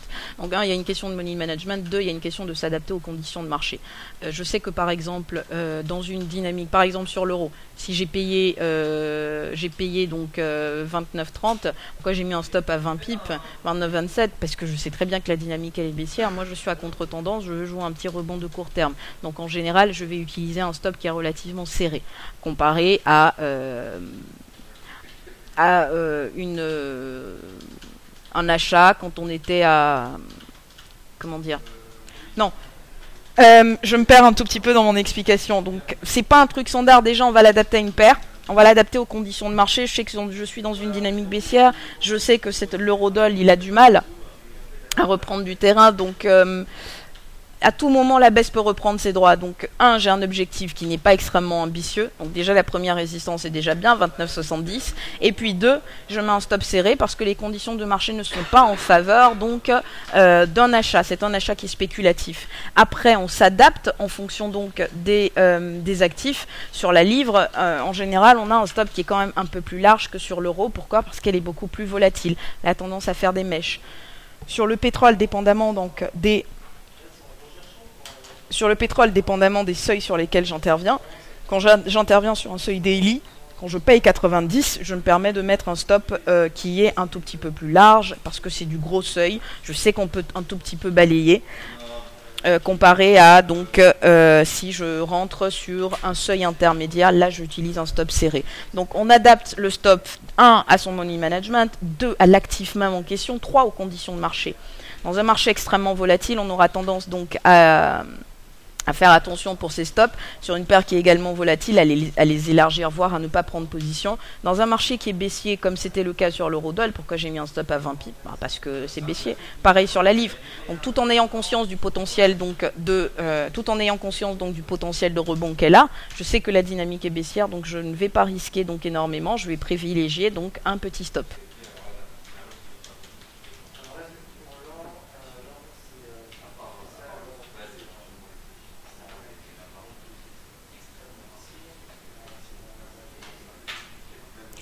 Bernanke a provoqué l'inflation des marchés via ses QE, mais dans la vie réelle, non. Comment se fait-il? En fait, c'est le gros problème en fait c'est le gros problème en fait de justement ces injections de liquidités. C'est la raison pour laquelle beaucoup, non seulement non contents d'être contre,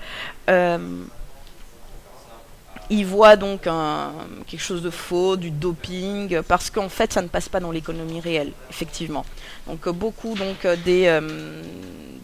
des injections de liquidités ne passent pas dans l'économie réelle. Que voulez-vous, c'est ainsi.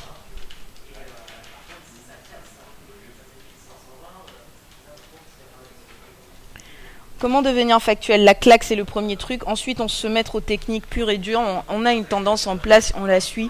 La tendance change, on s'adapte.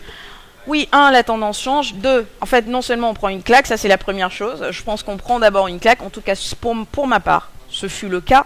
partir du moment où, rappelez-vous, il y a eu des années, je crois que c'était 2011-2012, Nicolas n'était que acheteur et moi je n'étais que vendeuse. Et tous les matins, quand j'arrivais, je regardais le SP500, je me dis c'est pas possible, je cherchais toutes les résistances à la recherche du point haut, à la quête du point haut. Donc il a fallu que je prenne des claques à shorter pendant une montée de je ne sais plus combien de points. Donc 1, on se prend une claque, 2, bah, j'arrête de raisonner en fait en fonction de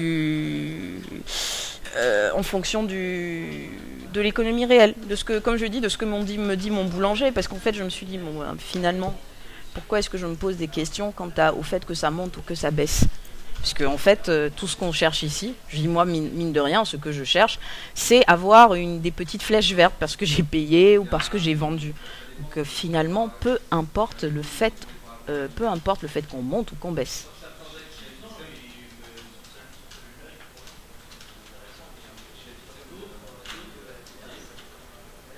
Ils veulent prévoir l'imprévisible, c'est énorme comme modèle économique, un nouvel ordre est en marche, adieu la création destructive. Oui, c'est une possibilité. Effectivement, moi personnellement, je me pose la question de savoir est-ce qu'on n'est pas en train de potentiellement de faire un nouveau monde économique qui ne correspondrait pas en fait à ce qu'on sait, à ce qu'on connaît donc de tous les modèles que nous avions, mais le monde est en constante évolution. Donc pourquoi pas. GBP USD pouce, prochain objectif 50-80. Prochain objectif 50-80. Au-dessus des 50-80, 51-30. La MM20.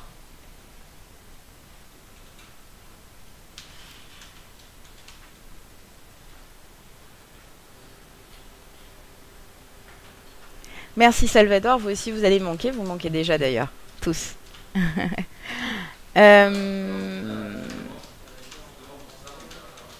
Je ne crois pas à un nouveau monde économique. Le capitalisme a toujours eu l'art de s'adapter à tout. Crise, euphorie, guerre, il ressort toujours plus fort. Quand je dis nouveau monde économique, c'est quand on raisonne vraiment par rapport à toutes les théories économiques. Quand je vois donc tout ce qu'on fait en fait comme quantitative easing, et puis quand je vois comme on a une inflation qui ne bouge d'un poil. Oui, je me dis qu'on pourra avoir donc l'installation d'un nouveau monde économique. On va plus réfléchir en se disant bon bah on fait une politique de relance, voilà ce que ça donne. On fait une politique d'austérité, voilà ce que ça donne, etc. Donc tout ce que nous avions donc comme là en fait à court terme, je veux à nouveau vous montrer un autre exemple. 92,80, je sais que c'est 108,80. Sur le Brent, sur le WTI, c'est 92,80. À avoir étudié les deux de concert, je sais que celui-ci, c'est le plus fort. Tiens, vous voyez, même si on veut faire du scalping assez rapidement, 92,80, c'est vrai que le pétrole, c'est pas le plus simple pour faire du scalping, étant donné donc les spreads et puis la marge que ça demande. Mais vous voyez, 108,80, des fois, je fais des petits tweets, je vous disais, tiens, scalper, il y a une zone. Et en fait, à très court terme, je regarde 92,80, ici, ça réagit. Bim, 108,80, ici, je paye. Donc voilà un autre petit exemple en fait de comment est-ce que souvent je navigue et je vous dis tiens il se passe quelque chose ici, tiens il y a réaction ici, là le NZD 0,82 il réagit potentiellement, la livre 50-40 c'était la zone, est-ce qu'il est support, pas support, est-ce qu'il est acquis? Je vais zoomer à court terme, je vais regarder ce qui se passe, je vais en regarder un autre, l'AUD. Lui aussi, je l'ai mis un peu dans une sorte de classement en termes de classement du plus fort au plus faible. Et enfin, l'euro, celui sur lequel je souhaite intervenir. Je vois une 50-40 réaction. Tiens, 29,70 également, il y a possible réaction. Voilà comment souvent, à court terme, je navigue. Il m'arrive des fois même de zoomer sur des petits graphiques en 5 minutes pour vous donner des petits points et de dire, ah tiens, les scalpers. Il est vrai que l'analyse croisée, c'est très beau, notamment pour les scalpers. Parce que vous avez la possibilité d'intervenir avec un très beau timing. Je sais que la livre, c'est la plus forte potentiellement. Donc elle arrive sur 50-40 bim et réagit. Ensuite, j'ai l'AUD. Après l'AUD, j'ai NZD et puis euro. Regardez, le NZD, il se reprend. Donc là, je me dis, à court terme, attention, 29,70, possible. Il est possible que ces 29,70 réagissent et qu'on aille finalement donc tester quoi? La zone des 1,30, 1,30-30 en extension. Voilà, c'était encore un autre petit exemple assez rapide de la façon de fonctionner entre ces actifs en ayant donc au préalable tracé ces seuils, au préalable en ayant déterminé donc les plus forts, les plus faibles, etc.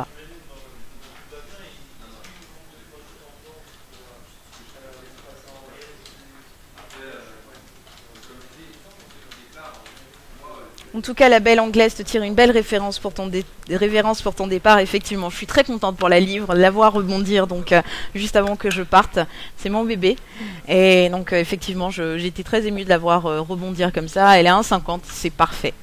Je peux partir tranquille et puis la laisser donc aux spécialistes de la livre. Et je pense qu'il y a une belle équipe donc sur la file de la livre.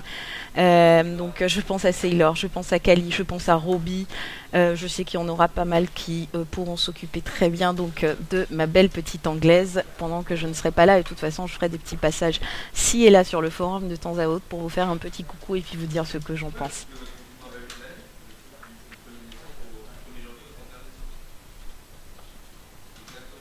Alors,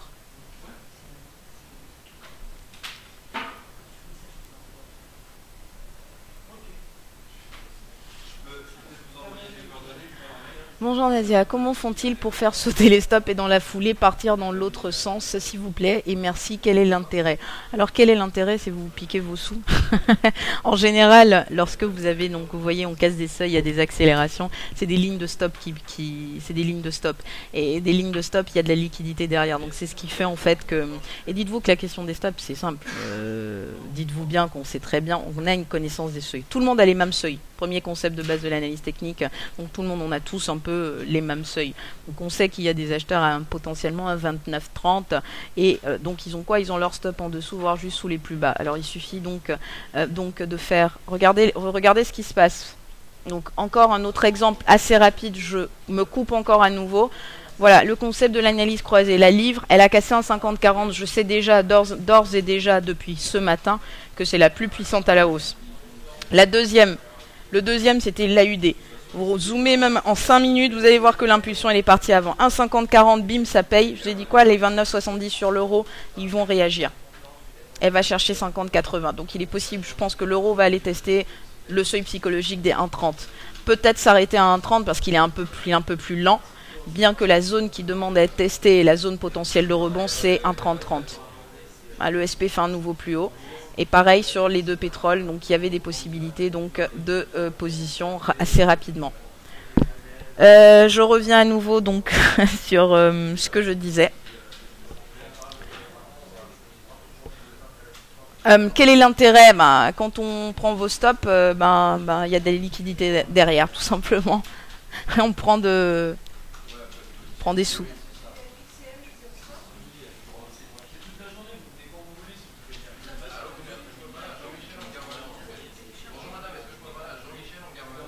Merci Totof.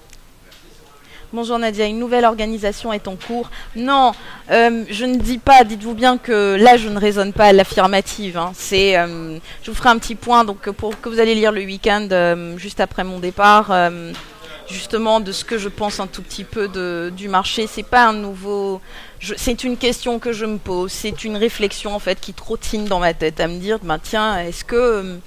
ça peut être un nouvel ordre économique mondial tout simplement, et puis parce que tout simplement on a du mal à raisonner avec le mouvement dans les marchés actuels. On a du mal parce qu'on est encore dans l'ancien raisonnement où les graphiques sont représentatifs de la réalité. Or, on se constate que ce n'est pas le cas. Quand on voit un CAC à 3860, on n'en a pas, on comprend pas. Eh ben, écoutez, c'est peut-être un nouvel ordre. C'est une question que je me pose. C'est une réflexion, c'est une idée comme ça qui traite dans la tête. Je ne dis pas que c'est le cas.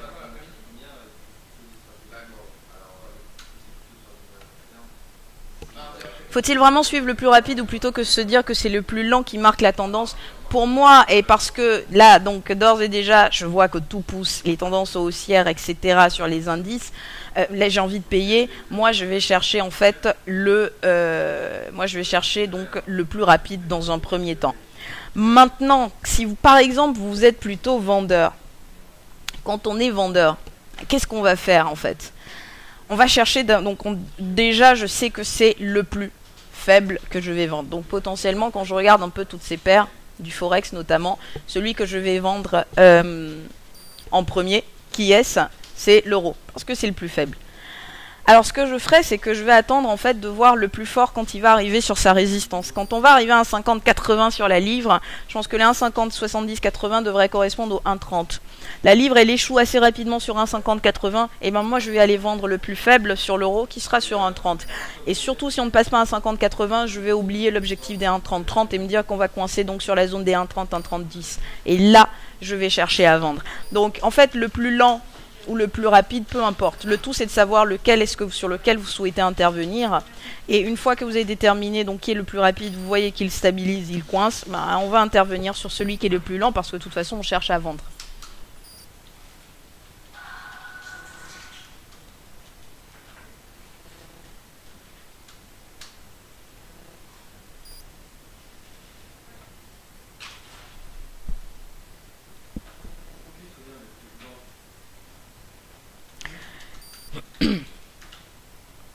Bonjour Nadia, selon toi les indices sont-ils plus simples à trader que le forex?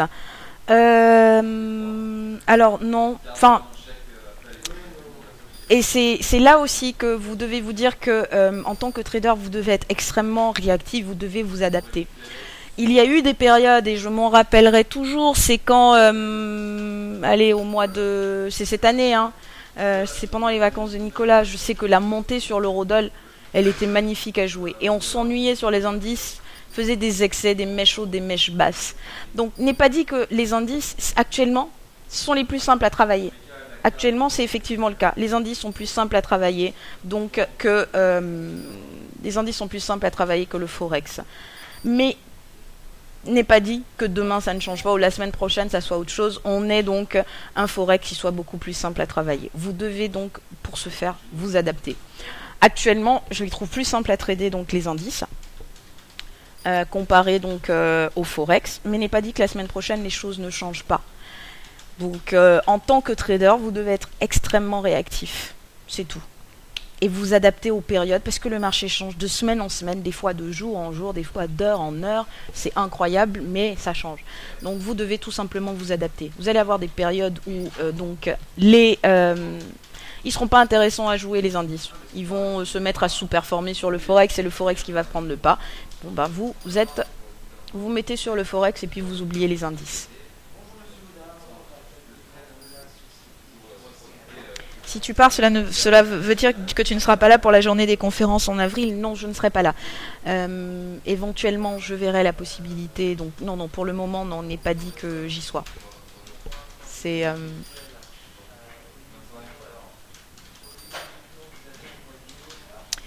Alors, pourrais-tu revenir sur les pétroles, notamment les meilleures heures de trading, la fameuse mèche de 30 pips que tu as remarqué avant un fort mouvement? Alors, sur le pétrole, donc notez-le bien, j'ai remarqué une chose. Vous avez des périodes où le pétrole... pourquoi je bascule en horaire, je ne sais pas. En journalier, je ne sais pas.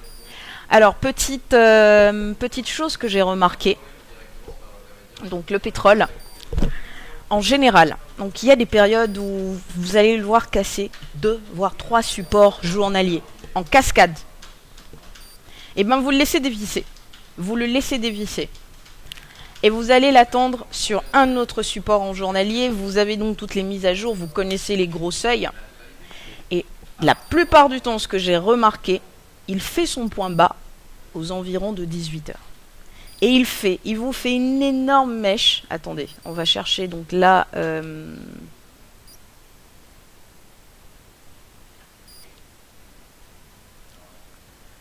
Alors là, je suis en 2 heures.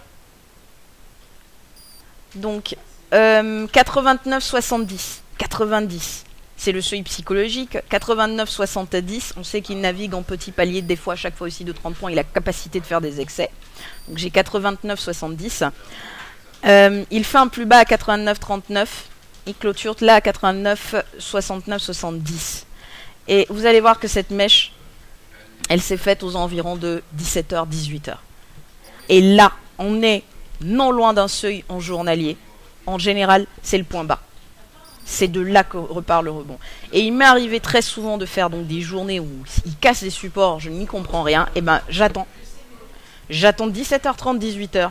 Le seuil en journalier, il y a un seuil sur lequel il vient se poser. Cette mèche, elle est caractéristique. Donc à la fois la mèche, on fait une belle mèche basse. Regardez là, cette mèche, 18 heures. Ici, 18 heures. Le timing, il est particulier. Donc non seulement on se pose sur un seuil clé, on fait un petit excès, une mèche d'environ 30-40 points, et vous ajoutez à ça le timing, c'est très important. En général, c'est 18 heures. 17 heures, 18 heures. Et là, il a fait son point bas, et il rebondit désormais. Et là, vous vous référez tout simplement aux résistances qui ont été cassées au préalable, et il va aller les tester. Il peut arriver qu'il perde, il casse 2 supports en journalier. Là, vous vous dites, on a un potentiel de rebond pas plus haut que le premier. On va pas aller chercher le second support, la seconde résistance désormais, donc le premier support en fait qu'il a cassé. Donc vous ajoutez le timing, c'est 18 heures. Donc c'est un peu l'heure du crime, 17h30, 18h. En général, ça correspond toujours à un gros support. La mèche, elle fait 30-40 pipes la mèche. Vous rentrez, vous êtes sûr d'avoir le rebond. Et j'ai envie de dire, j'ai presque envie de dire 8 fois sur 10. Il fait le rebond. Ça, c'est ce que j'ai noté du pétrole. Et pour intervenir entre Brent et WTI, rien de mieux donc que de... Si vous êtes sur le pétrole, vous tradez le pétrole. La meilleure façon donc pour moi de le trader, c'est d'avoir les deux côte à côte. Et puis en fonction donc de... et puis dites-vous qu'en actif aussi on le connaît. Là par exemple... 108,80 je les paye pas, 92,80 je les paye pas. On est quoi, 17h30. Je pense qu'il va aller chercher donc les 108,30 et puis il va aller chercher potentiellement 92,30 sur le WTI. Je ne les paierai pas. L'horaire ne me plaît pas. 17h30 je ne le sens pas. Mais ça c'est aussi parce que je le connais. Donc je dis souvent qu'il prévient. Le pétrole, souvent, j'ai l'impression qu'il prévient, mais c'est parce que je le connais. À force de trader un actif, on finit par le connaître, à avoir une capacité de ses excès, de tenue ou pas de certains seuils. Donc, voilà. Donc, pour le pétrole, notez ça. Donc, deux choses. Le timing, très très important. C'est toujours 18h30, 19h, et c'est un gros support ou une grosse résistance.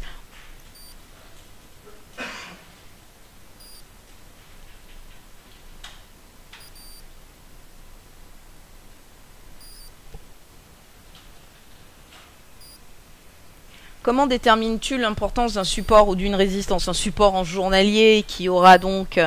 déjà, dites-vous que plus vous avez un support horizontal qui correspondrait potentiellement à une oblique, à une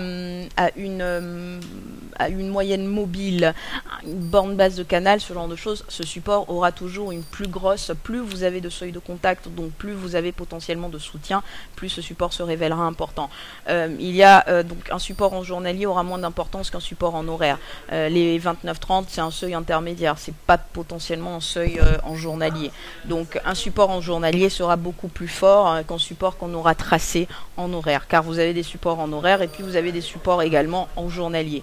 Donc plus l'unité de temps est longue, plus ce support est important. Et plus vous aurez de seuils de contact, à savoir des obliques, des canaux, des supports horizontaux, des seuils horizontaux, voire pourquoi pas des MM, des moyennes mobiles en soutien, et bien plus ce seuil aura donc de l'importance.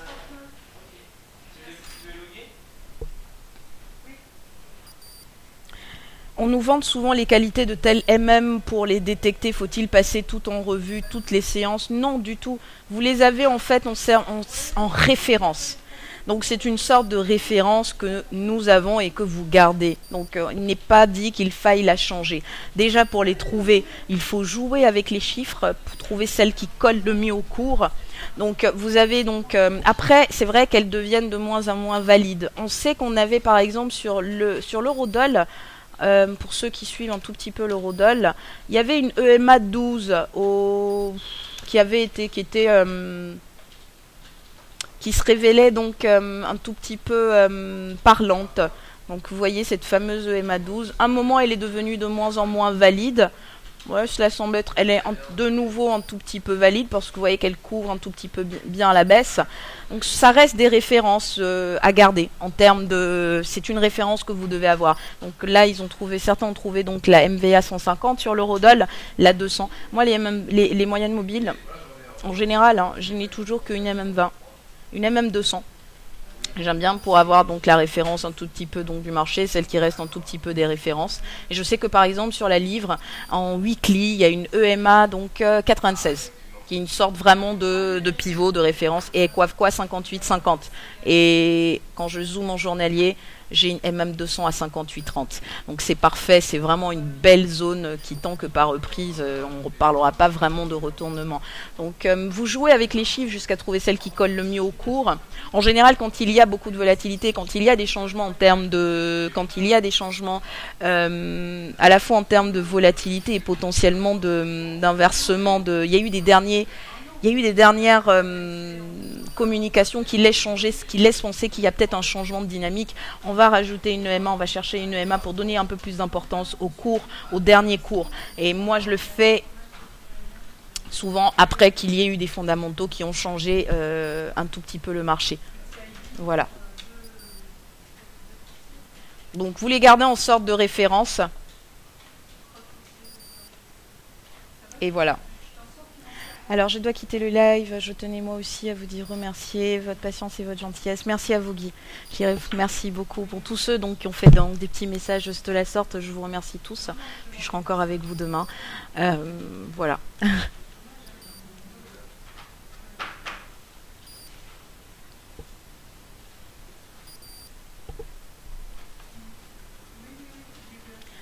Les deux actifs ensemble sur le graphique, comment est-ce que tu fais cela Je vais vous montrer la manip avant qu'on... qu'on termine pour cette question de plateforme. Je suis en train en fait de regarder un tout petit peu ce qui se passe. Vous voyez les 108,80, j'aimerais pas les payer sur le... Mais c'est voilà, c'est parce que je connais le pétrole. Je pense qu'on va aller à 108,30. Il peut même revenir sur ses plus bas. Et ça va être parfait. Si je trouve un gros support et que j'ai mon horaire clé, ma mèche, vous allez voir, il y aura donc possibilité de rebond de ces actifs.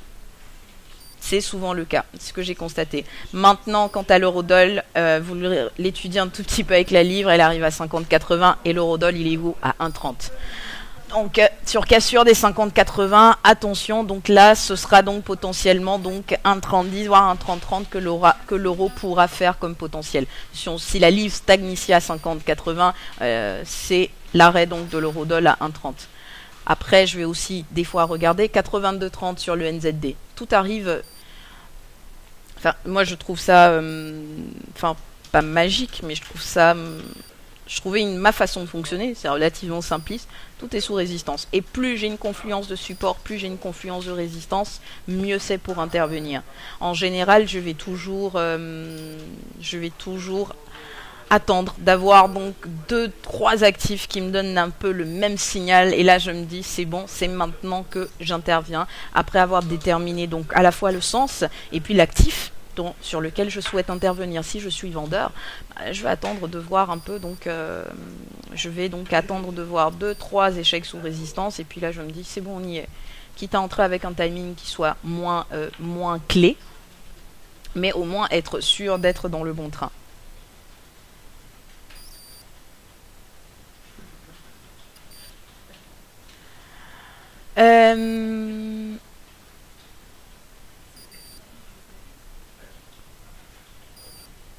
Quels sont selon toi les indices qui sont plus... Quels sont... alors attendez, j'ai perdu un tout petit peu la question. Selon toi les indices sont-ils plus faciles à trader que le Forex? Donc ça j'ai répondu. Le marché c'est l'expression de la recherche basique du plaisir freudien, c'est du fondament de comportement des espèces animales, y compris les traders. Les technocrates dans leur ministère des Finances ont fusionné avec les banques centrales, je suis entièrement d'accord.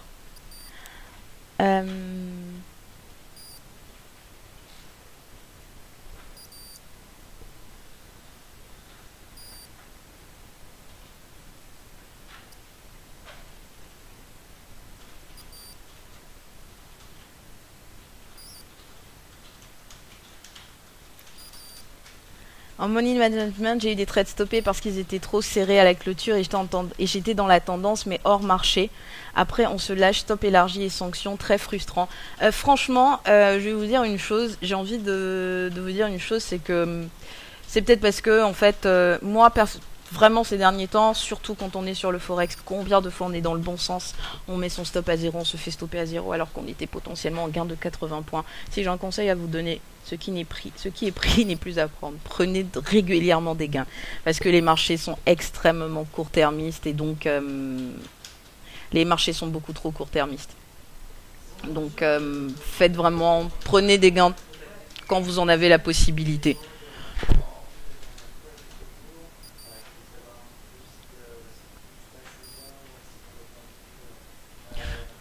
Merci pour ces petits commentaires. À propos de bébé. Oui, peut-être, je disais que c'était une possibilité. Je disais que c'était une possibilité, effectivement. Ça, c'est pour basculer sur autre chose que sur du marché. Alors, je trade par exemple GBP AUD. Du coup, j'essaie de voir les paires GBP USD et AUD USD pour voir qui surperforme l'autre. Alors ça, par contre, en termes d'analyse croisée, je ne m'y suis jamais... en fait, si. J'ai déjà essayé. Et je vous avoue que c'est très difficile. C'est un peu une gymnastique du cerveau que j'ai du mal à faire. Donc, pour avoir tradé GBP AUD à un moment, effectivement... je me suis mise à la fois donc sur GBP USD et AUD USD pour essayer de faire une analyse croisée et puis je me suis rendu compte que ce n'est pas évident. Donc le plus simple pour moi vraiment pour faire l'analyse croisée, il faut prendre des actifs de même classe et en se disant que tout fonctionne par rapport au dollar. Donc pas aller sur les crosses, faire des actifs de même classe, c'est-à-dire mettre des indices ensemble et après mettre des paires du forex ensemble. Mais une fois que faire de l'analyse croisée en cross, c'est beaucoup plus difficile. C'est une gymnastique du cerveau que je n'arrive pas à faire. Je m'y suis essayé, je n'y arrive pas. Donc je préfère du coup le faire avec des actifs de la même classe. En ayant donc d'ores et déjà, comme je vous ai dit, j'ai classé, je sais que celui-ci c'est le plus fort, celui-là c'est le plus fort, etc. 75 atteint sur le prochain objectif sur la livre, il est à 51,30. Après 50,80. Il est à 51,30. Donc dites-vous une chose, retenez aussi ça, je trouve que c'est très très important. Hormis les seuils psychologiques, et bon, c'est un peu le cas notamment sur l'euro, actuellement, notez comme les marchés sont... c'est simplissime.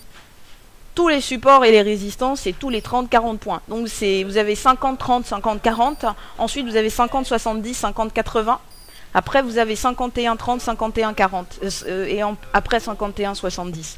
Donc je sais que d'ores et déjà à 50-80, le prochain objectif, il est à 51-30 sur la livre. Je prends le chiffre au-dessus avec 30, 40, la prochaine zone au-dessus des 50-80, c'est 51-30, 51-40. C'est simple, c'est pareil sur l'euro. Je suis contente, Patrick, que vous ayez progressé. Est-ce que c'est le Qatar qui fait bouger la livre ? Non, du tout. Non, du tout. Elle a quand même bien baissé. C'est juste un petit rebond. Ça reste du rebond. Par contre, quand on regarde un peu ce qui s'est passé, une autre possibilité qui laissait à penser qu'elle pouvait rebondir, c'est le FTSE. Parce que le FTSE, il fait partie des indices, mais vraiment les plus forts, les plus haussiers. Et il se trouve que il a commencé un tout petit peu à dévisser à l'inverse de la livre. Et justement, il y a donc une légère corrélation inverse avec ces deux de temps à autre, de par les mouvements qu'il y a sur le gilt. Le gilt, ce sont les taux anglais. Donc... en plus du fait que le FTSE avait commencé à faire des excès baissiers, alors qu'il fait partie des plus haussiers, le CAC ne l'a pas fait, le DAX ne l'a pas fait, idem sur SP ou autre, ça donnait un peu aussi une autre possibilité, donc une idée selon laquelle, attention, la livre pourrait un tout petit peu défier les vendeurs.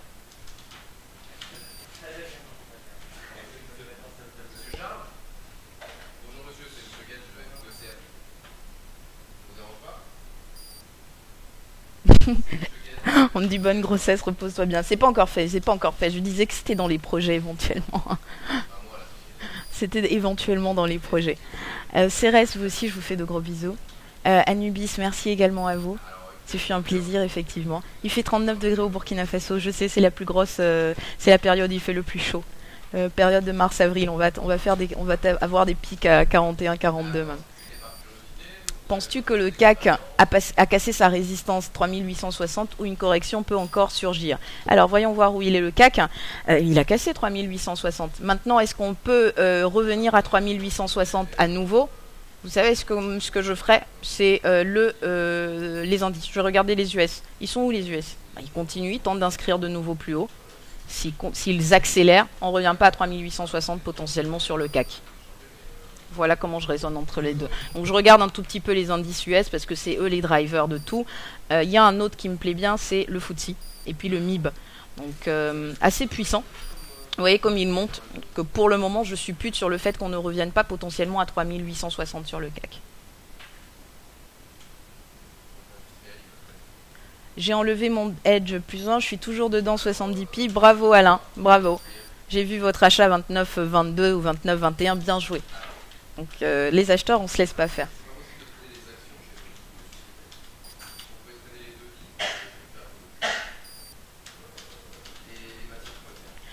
Que penses-tu des points pivots pour avoir de bons supports et résistances? Ne vaut-il pas mieux être en hebdo plutôt que journalier, et même si cela même si on ne fait que de l'intraday? Non, moi je préfère les avoir maintenant en journalier. Pourquoi? Parce qu'en fait, certes j'ai des supports en weekly, mais pour faire de l'intraday aujourd'hui, je n'ai nul besoin d'aller regarder un graphique en weekly. Le journalier me suffit à avoir des supports et des résistances en journalier, et puis ensuite basculer en intraday, cela me suffit.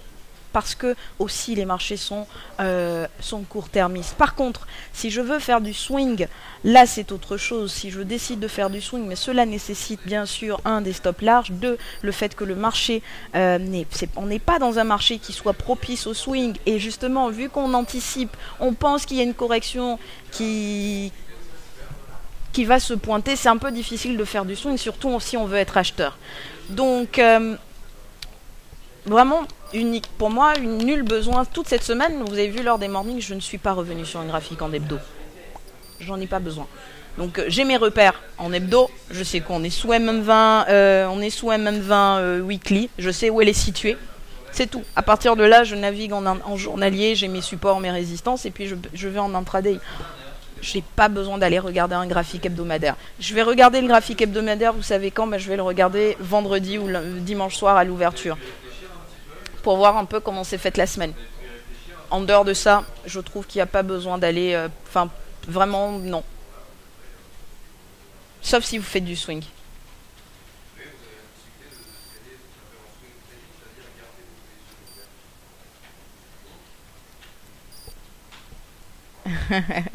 Alors, je passe rapidement juste pour te faire un petit coucou. Salut Peabody. Au plaisir aussi de vous revoir. On aura eu de belles séances sur l'or, de belles stratégies ici et là qu'on aura faites. C'est mignon, mais on va attendre donc sur l'argent.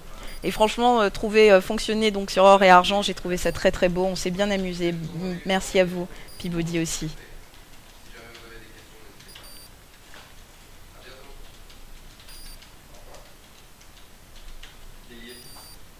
Nadia, sur l'or, tu envisageais un rebond vers 1610, 1608 il y a une semaine. Tu restes dans la même optique, indépendamment de la corrélation or-argent? Non. Alors, l'objectif pour moi, c'est 1610, 1625, effectivement. Sauf que, pour moi, c'était un scénario qui devait avoir pour corollaire sur le silver une clôture du silver au-dessus des 29,30. Donc, tant que le silver n'a pas fait la même chose, je préfère mettre de côté l'or et puis me dire que c'est pour l'instant maintien de la tendance.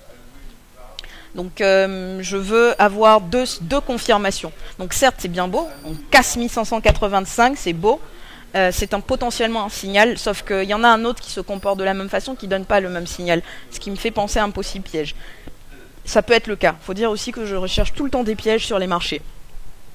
Donc c'est un scénario qui peut se défendre. Aujourd'hui je vous disais attention, si on casse 1585, on va à 1576. Et en fait, il faut naviguer en intraday pour moi jusqu'à ce que le silver soit sorti des 29,30 en clôture. Et là, oui, là, je considère que le signal est potentiellement validé.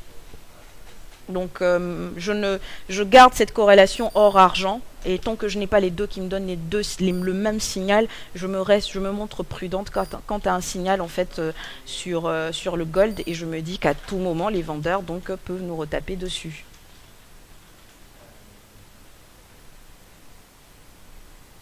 Voilà, oui, t'as raison, le silver ne suit pas et cela ralentit apparemment le gold. Ouais, tant que le silver n'aura pas suivi, possibilité que ça soit tout simplement une fausse cassure.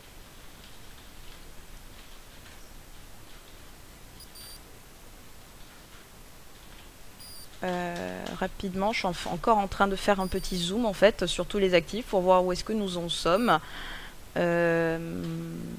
Ça pourrait être une heure du crime qui soit propice à une conso. On est sous résistance, ça reste un tout petit peu mou. Bon, ils peuvent nous faire le coup de Trafalgar comme chaque fois, hein, les US, et puis continuer de monter, nous donner la sensation qu'ils vont se replier puis monter, ce que j'appelle exciter les vendeurs. Allez, c'est bon. Il y en a beaucoup qui se disent, allez, c'est bon, c'est le point haut, on va... et on va baisser, et puis ils peuvent mettre une autre impulsion. Sauf qu'il est 17h45, c'est pas, ça reste un peu mou. Je vais voir un peu si on a d'autres qui montent. Donc ça pourrait être une heure du crime qui soit propice à un léger repli. Et puis reprise après les... regardez la livre qui passe les 50-80. L'euro va chercher donc potentiellement 30-30 et l'AUD il va aller chercher un 0,330. Un 0,43 excusez-moi. C'est possible. Donc je pense que l'euro n'a pas dit son dernier mot. Mot de la fin. Est-ce que or et argent vont toujours dans le même sens? Avec une question de sous-performance et de surperformance, oui, en général, ils vont dans le même sens. Il arrive qu'il y ait des périodes de décorrélation, c'est très rare. Vraiment dans une optique... quand on veut faire un peu du swing et puis jouer un rebond, parce que là, potentiellement, si un signal est donné, j'ai pas envie de jouer... on part des 1585, c'est pour viser 1625, c'est pas d'idole que je vise. Donc pour un scénario d'une telle ambition, il faut que l'argent aussi fasse la même chose. Voilà.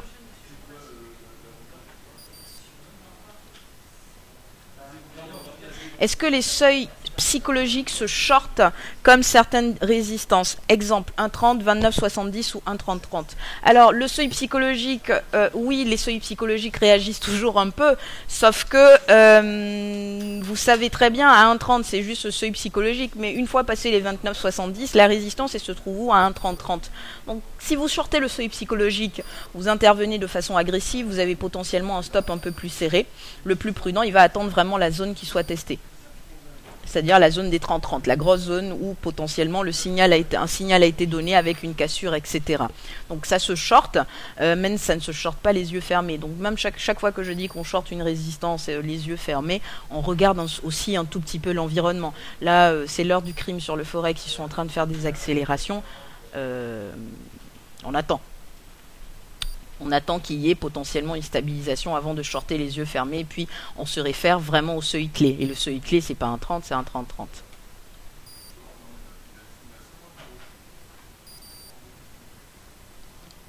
Alors, apparemment, il s'est passé des choses sur USD-CAD parce qu'on me dit où la USD-CAD, et je ne serais pas étonné qu'il ait cassé son range par le bas. Yes. Oui, il a cassé son range par le bas. Voilà pourquoi est-ce que j'aime la livre et je disais que c'est la seule devise que je traderais tous les jours. Même si je devais arrêter de trader. Parce que 49,30, 51,30, voilà. C'est la seule qui en une journée, je trouve. L'AUD aussi, il est beau, mais c'est l'une des seules qui peut, par moment, me faire une baisse en un jour de 240 points, comme elle peut en reprendre 200 la journée suivante. Voilà pourquoi est-ce que j'apprécie la livre.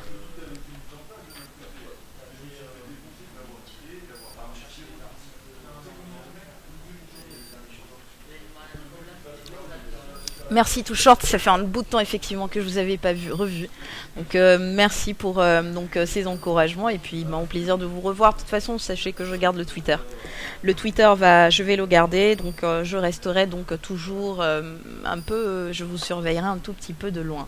Je ferai des petits tweets ci et là et j'espère que de façon implicite certains comprendront. On me dit pourquoi les indices baissent. Je l'ai dit tout à l'heure, j'ai dit c'est une heure du crime qui va être probablement propice à un repli. Les US n'accélèrent pas franchement. Donc vous avez un CAC qui baisse et qui va revenir. Donc je me demande s'il n'est pas en train de casser 3860. Il est dessus. Et là, on va faire en nouveau une réflexion. Là, je regarde le DAX, il est un peu au milieu de nulle part. Lui, il est sous résistance. Le FTSE, où est-ce qu'il est? Il est également sous résistance. J'ai un DO sous résistance. J'ai un SP sous résistance. Je n'ai pas dit que je paye 3860 sur le CAC. Voilà. Quand je navigue un tout petit peu comme ça, n'est pas dit que je paye en fait 3860 sur le CAC, qui est certes support, sauf que j'ai des US qui sont sous résistance, qui sont au milieu de nulle part, j'ai un DAX qui est un peu au milieu de nulle part, j'ai un MIB qui est sous résistance, il a d'ailleurs clôturé, je sais plus pourquoi je le regarde, et j'ai un FTSE qui est lui également sous résistance. Donc là sur le CAC, n'est pas dit que je paye 3860, non, je pense que si j'étais donc devant mes graphes et que je devais intervenir, je me dirais il y a possibilité qu'on aille un peu plus bas. Et il y a Anubis qui nous dit les indices baissent parce qu'il a vendu. Bien joué. Ciao Nico, merci pour... retour du câble sur 50-75. 50-40 et 50. 50-40. Et puis 50-40 maintenant. 50-40. Maintenant 49-70. Revenir à 49-70. Ça va être un peu difficile. Donc 50-40. En zone de repli. Ils chauffent tranquille la gomme, les US, avant de péter un peu plus tard. Ils le font parfois. Ils n'arrêtent pas de faire ça ces derniers temps. C'est ce que je dis, exciter les vendeurs. Ça peut être ça. Et justement, c'est la raison pour laquelle moi, les indices US, je les vends pas. Parce que même quand ils... vous voyez, ça mèche. Et là, tous les vendeurs, je les vois sur le forum. Allez, c'est bon. C'est le point haut. Ils vendent. On arrive là, on perd 10-15 points. Et puis, ça repart assez fortement dans l'autre sens. Donc je ne les vends pas. Ils sont capables de le faire, effectivement, les Yankees, comme je dis.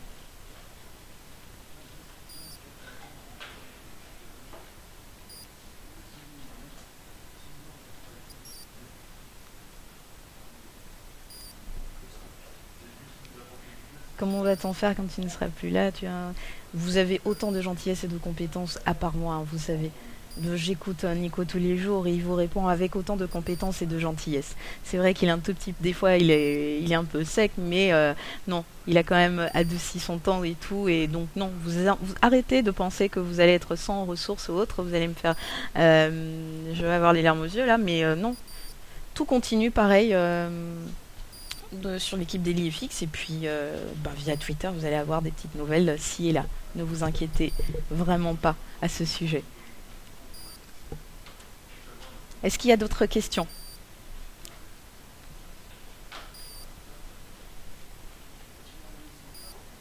Chute du dollar index.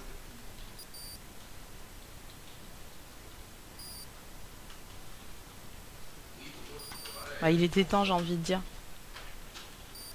Ah oui, ah oui. Ah, et il casse les 10 400, 400 et 10 500. C'est bien. 450, MM20, et si on passe en dessous, là, ça peut être assez intéressant sur le Forex. Chute du dollar index. L'euro peut aller chercher donc 30-30, 30-10. Ça, il a dû s'arrêter sur 30-10. Il peut chercher 30-30. Mais est-ce que ça va pas se calmer maintenant? J'ai un AUD. J'ai encore un petit potentiel, en fait, sur l'AUD. De 30 points. Donc oui, possibilité que ça ait à payer. Encore jusqu'à un 30-30, un 30-40.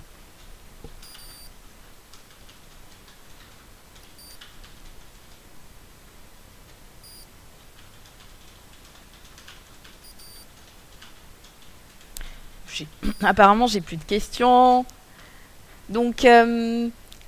mais non du tout, vous n'allez pas être orphelin. Donc on revient sur quelques petits points vite fait. Donc ce que j'ai remarqué. De toute façon, vous allez avoir la vidéo, je vais l'enregistrer et puis la mettre donc dans la liste de toutes les vidéos. Donc parmi les petites choses que j'ai remarquées, c'est beau l'or et l'argent. Mais bon, faut passer 29,30 sur le silver. Donc je vous disais sur le pétrole. J'aime bien le concept donc des gros quand il se met à dévisser, et souvent quand le pétrole se met à dévisser c'est assez violent, il peut casser un voire deux supports en journalier. En général vous attendez 18 heures, c'est assez caractéristique de sa façon de fonctionner. Vers 18 heures il vous fait une mèche basse, une mèche 30-40 pipes. En général c'est le point bas, c'est de là qu'on démarre pour un éventuel rebond. Donc vous ajoutez donc le concept de vraiment donc une mèche et puis le timing qui est très très important avec avec 18 heures. Donc c'est un peu une heure fatidique. C'est un peu ce que j'ai remarqué en le tradant. c'est très souvent la préparation d'un point bas propice à un rebond. Autre petite chose que j'ai constatée, je vous disais qu'il y a des heures clés un peu pour trader. Le matin, vous êtes devant vos graphes entre 9 et 11 heures, il y a de belles choses à faire. Ensuite, ça se calme. Après ça, j'attendrai en général l'heure du crime, 17h30, 29,70 sur l'euro, support 50,40 ici sur la livre. On l'a vu avec un petit zoom à court terme en naviguant de tous les actifs. On s'est rendu compte que donc le plus fort, en concept un peu d'analyse croisée, le plus fort, la livre, donc elle a cassé donc sa résistance, elle a pris appui dessus. Là tout de suite on se dit 29,70, c'est bon, ça va faire support, on paye donc ici. Et le NZD a donné la même chose avec réaction sur 82 avec un peu de retard, l'AUD idem. Donc on attend l'heure du crime potentiellement 17h30. 17h30, 18h. Après ça, il y a une dernière heure fatidique, c'est 21h. Les US, donc la dernière heure, ils donnent tout ce qu'ils ont. N'est pas dit que c'est chaque fois à la hausse ou à la baisse, hein. Attention, ces heures fatidiques sont propices en général à des changements d'impulsion. Donc ça peut être une baisse drastique, ça peut être une baisse forte, comme ça peut être une envolée forte. Mais en général, ce sont des accélérations qui se font, des changements donc des changements de pas de tendance, mais si vous voulez, mais des accélérations. Voilà. Donc notez donc un peu ces 3 heures.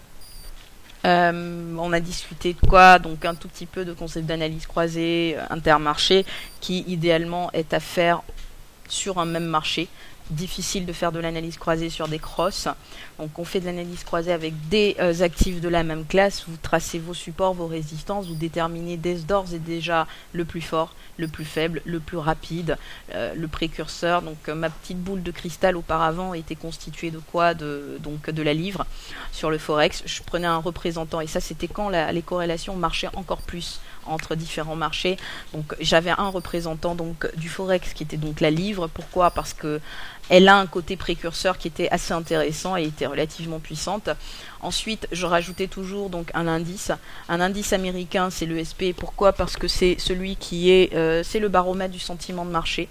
C'est celui qui constituait donc le second élément de la boule de cristal. Ce à quoi je rajoutais donc un représentant de la croissance, le pétrole. Les deux pétroles, l'un ou l'autre, souvent, moi vu que j'étudie les deux en même temps et que en fait quand on traite le pétrole, on regarde les deux en même temps, ça aussi c'est le concept d'analyse croisante, les deux. Et les deux autres représentants donc des indices que j'aimais bien, donc c'était le MIB, parce que lui aussi je lui ai découvert un petit caractère précurseur, et j'ai rajouté le FTSE. Lui aussi, léger caractère précurseur. Après, l'analyse croisée, on l'affine au fur et à mesure. Quand on a des nouvelles vis-à-vis donc de l'Italie, par exemple, on a les élections en Italie, dites-vous que dans le panier qui constitue la boule de cristal, je vais retirer le MIB parce qu'il ne va pas avoir donc la même façon de fonctionner parce qu'il y a des fondamentaux qui vont l'impacter ou des news qui vont l'impacter. Donc celui-ci, je le retire. Si j'ai une annonce qui est particulière vis-à-vis de l'Angleterre, j'aurais tendance à retirer donc par exemple le FTSE. Si je suis voilà. J'ai entendu souvent parler, certains qui font de l'analyse croisée m'ont souvent dit que le SMI, l'indice suisse, a un petit côté précurseur. C'est une possibilité. Vous pouvez faire de l'analyse croisée avec donc la majorité, donc beaucoup d'autres actifs. À vous de voir, vous trouvez ceux que vous connaissez, que vous arrivez à bien comprendre, qui vous donnent des signaux, etc. Vous les classez, vous faites une petite boule de cristal. C'est un peu moins vrai maintenant intermarché. Par contre, sur un même marché, c'est encore et toujours valable. Donc l'or avec l'argent, c'est magnifique. Vous mettez les deux pétrole et WTI et Brent, oui, mais ne serait-ce qu'en intraday, cela marche. Vous mettez donc tous les indices ensemble, le Dow de concert avec l'ESP ou encore vous prenez d'autres indices européens, c'est magique, ça marche très bien. Donc voilà un peu les concepts sur lesquels on est revenu. Je crois que c'est à peu près tout.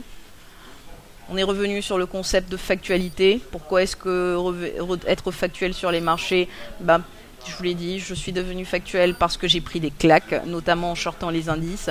Et pour moi, je pars du fait qu'on est peut-être... non, quand je suis devant mes graphes, je ne réfléchis pas en tant que citoyenne, en tant que participante à la vie économique, ayant droit à un avis quant à ce que les économistes doivent faire ou doivent pas faire pour mon quotidien. Quand je suis devant mes graphes, je me dis que je suis là uniquement pour pour spéculer, prendre de l'argent, et peu importe en fait que ça soit à la hausse ou à la baisse. Donc mon avis en général sur l'économie, non. Je n'en tiens plus compte. Et pourtant, vous savez que je suis féru donc d'économie et de fonda. Mais je conçois bien une chose, c'est que l'économie de marché actuellement est complètement décorrélée de l'économie réelle. Quand ça reviendra au goût du jour, écoutez, ça reviendra. Et je me pose la question, je me demande, est-ce que ça reviendra?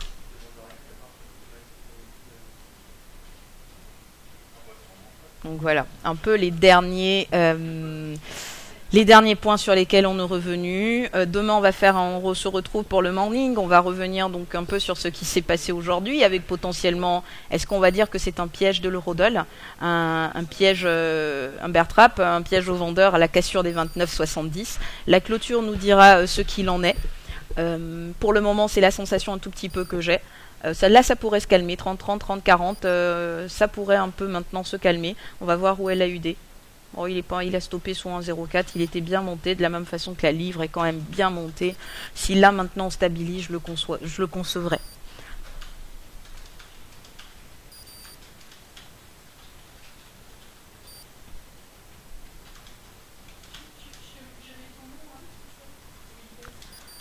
Demain, tu seras présente jusqu'à quelle heure? Jusqu'en fin d'après-midi. Je pense que je serai encore là jusqu'à le temps de terminer un peu tout ce que j'ai à terminer. J'ai beaucoup de choses à faire. Donc je serai là jusqu'à je sais pas, 19h, peut-être 18h, 19h. Mais je serai encore là un bon temps, le temps de terminer un peu tout ce que j'ai à faire.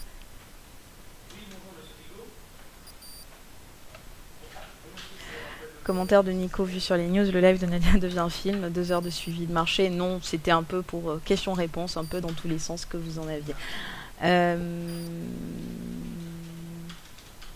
Pourrais-tu mettre ta dernière configuration Facebook graphique? Je la mettrai. Je la mettrai donc sur Facebook dès demain, que vous auriez donc la dernière donc de ma part. Bon, écoutez, je crois que c'est un peu tout. On a tout passé en revue. Demain, on va se revoir donc potentiellement donc pour le morning, le matin. On fait un petit point l'après-midi, assez rapide toujours. Je vous abandonne pas comme ça. Donc demain après-midi également, on fait un petit point Wall Street. Donc après l'ouverture. Excusez-moi. Donc à tous ceux qui étaient présents donc pour la vidéo, donc j'aurai à nouveau la possibilité de vous redire à nouveau au revoir demain, mais pour ceux qui ne seront pas là, parce que je sais que vendredi beaucoup d'entre vous ne traitent pas, je vais vous souhaiter donc un très bon week-end, une très bonne poursuite de vos activités de trading. Je vais vous remercier pour votre participation et votre assiduité, parce que comme je disais, cette aventure qui n'est pas terminée, cette aventure DailyFX, etc., elle n'aurait pas été possible sans vous. Donc vous en faites partie. Et donc merci à vous donc pour cela. Continuez donc de trader, continuez de rester tout aussi factuel, d'engranger des gains. Je ne vous dis pas adieu, je vous dis tout simplement au revoir. Donc comme je l'ai dit à tous les autres, je garde encore donc le Twitter, je vous ferai des tweets de temps à autre. Voilà de ce que je pense. Je passerai également sur le forum pour faire des petits coucous à tous les europhiles, à tous les câbleurs. Je ne laisse pas ma livre sterling orpheline. Je sais qu'il y a un bon groupe qui en a une très belle connaissance, peut-être même mieux que moi, et qui pourront donc très bien guider tous ceux qui veulent découvrir donc cette belle petite devise. Voilà, et puis donc pour donner ne serait-ce que mon avis, je passerai de temps à autre pour faire des petits coucous, parce que en fait tout simplement aussi vous allez me manquer. Donc voilà, je crois que c'est un tout petit peu tout. Je vous donnerai, pour ceux qui le souhaitent, vous m'envoyez un email, ceux qui souhaitent avoir peut-être un petit email. De toute façon j'ai encore mon Twitter, donc vous pourrez m'envoyer des messages via Twitter si vous voulez des petits coucous. Et merci pour donc quoi, c'est 4 années. 4 années, donc à vos côtés. Donc merci pour ces 4 années qui auront été très belles, pleines d'émotions, comme je disais, des fois d'empoignades, des fois de rire. Voilà, on se sera bien amusé. Au trou, vas-y Billy, etc. Ça aura été très bien. Donc merci encore une fois. Et puis de toute façon, le dernier gros au revoir, il sera fait donc demain. Lors du dernier point Wall Street. Ceux qui ne seront pas là, donc vous regarderez la vidéo a posteriori et puis donc, vous verrez donc tout ce dont on a discuté de façon un peu hachée ce jour. Voilà, je crois que c'est à peu près tout. Je ne vais pas perdre mes mots. Je vous dis encore merci. Je vous retrouve demain donc à 11h pour le morning. À 13h15, donc 15 minutes avant l'ouverture pour un peu 13, je sais plus. Pour le point Wall Street, je perds un tout petit peu mes mots. Et puis, en attendant, je vous souhaite une très très bonne fin de soirée. Puis j'aurai encore le plaisir de vous relire demain. À très bientôt tout le monde.